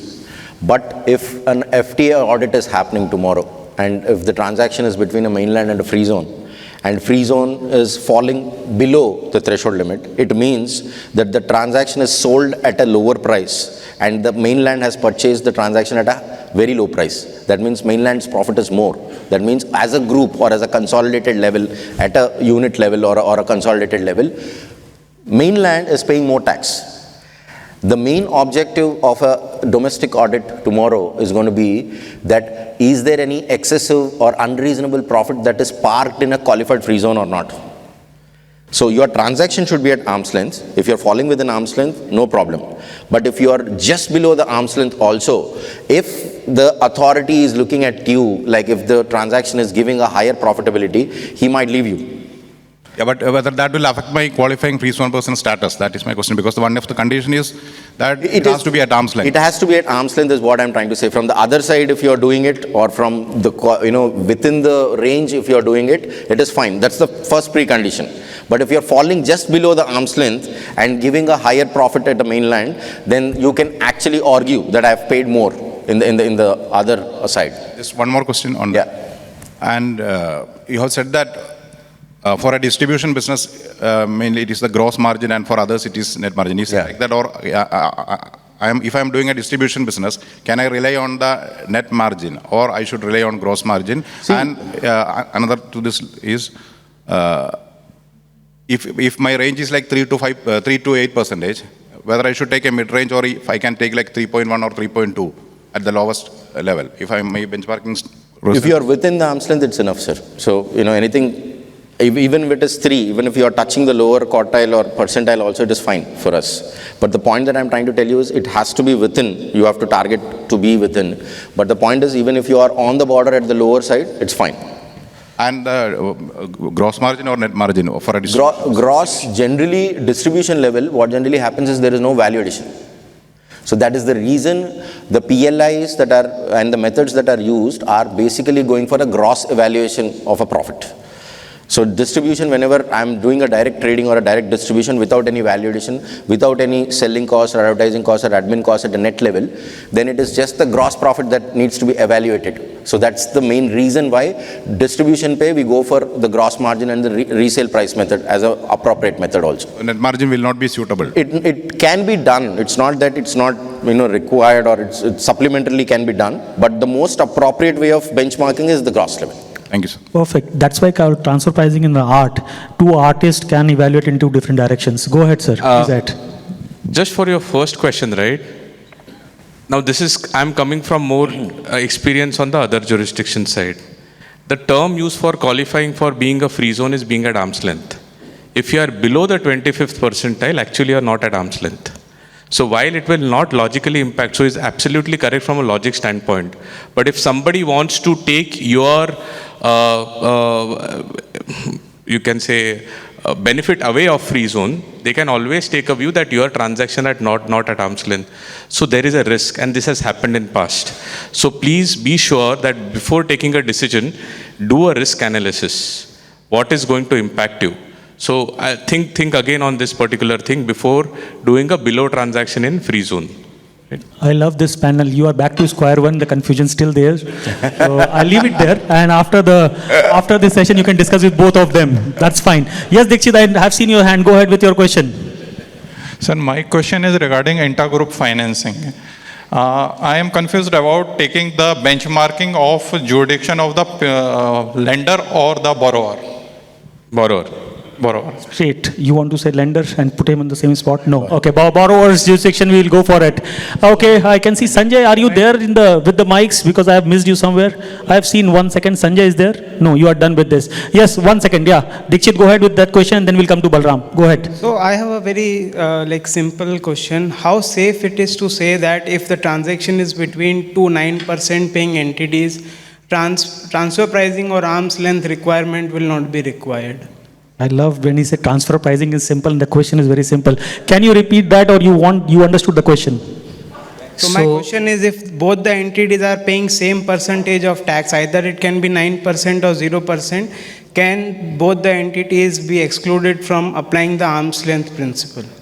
Yeah, the arm's length principle is still applicable. Probably the practical or logical approach with which Mithilesh just mentioned, you can take that there is no tax avoidance. What you need to consider is that if there is any management remuneration or managerial remuneration, then both those 9% will still be subject to transfer pricing on a base erosion principle. The law is clear. If you are a constituent entity and you have transactions with certain connected persons or certain related parties, it's defined. So if you fall within that, you have to do anyway. What you're saying is probably just a, let's say, persuasive argument. Perfect. Sorry, you wanted to add something there? No, I just said, did you understand what he actually said? Because your entities could have 9%, but each of these entities would also have managerial remunerations within them. So per se, they are not independent transactions. Hence, they need to be considered for documentation. And there's a specific exclusion in the transfer pricing guide also for the natural person payments, especially for connected person or a managerial fee.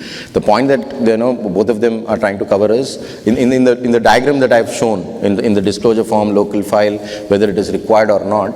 Even in a tax neutral situation, arm's length applies. But whether the disclosure, the connected person or the managerial fee, if it is more than 500K or not, whether you are at a standalone level 200 million के above है कि नहीं, वो पूरा evaluate करने के बाद आपको disclosure और reporting requirement पता चलेगा. But if you are asking me that ALP applies or TP applies, yes, ALP and TP applies. Perfect. ALP and TP will apply. With this, 2 more minutes on my clock. And the last question, Balram, go ahead. Who is there? Hi. So my question is connected to his question. So my name is Darshan. That is already a connected question with the party. Very good. Go ahead. So, typically in UAE, there are so many entities and they are facilitated, like Mithilesh said, right? In distributor company, it is facilitated. They are not actually providing any value-added services. But gross profit margin comes 2% or 3%. If I want to benchmark that, something called Berry ratio, right? Gross profit upon the operating expenses, which is mentioned in the FTA guide, but how practical it is, because in India, it's a mixed response, right? So just wanted to know any practical experience around that. So, India, it is a mixed response on the technical side, but technically you can use Berry ratio. It's one of the good ratios to use if there is no significant value add. Because India does not look at that particular PLI, that's why there is a legal interpretation issue. There is no computational issue as such, so you can use it. That was fast. And a last question from Pankti, or who is taking that question? Go ahead. Pankti, that's the last question. Hello. Today. Yeah, thank you, Joy. I have 2 questions. So one question is for the intercompany loan. So we have given loan to our intercompany and opening was not at the arm's length. I mean, we were not charging any interest. During the year, intercompany paid entire loan. So how do we consider this transaction? Is it okay as per the FTA for the arm's length?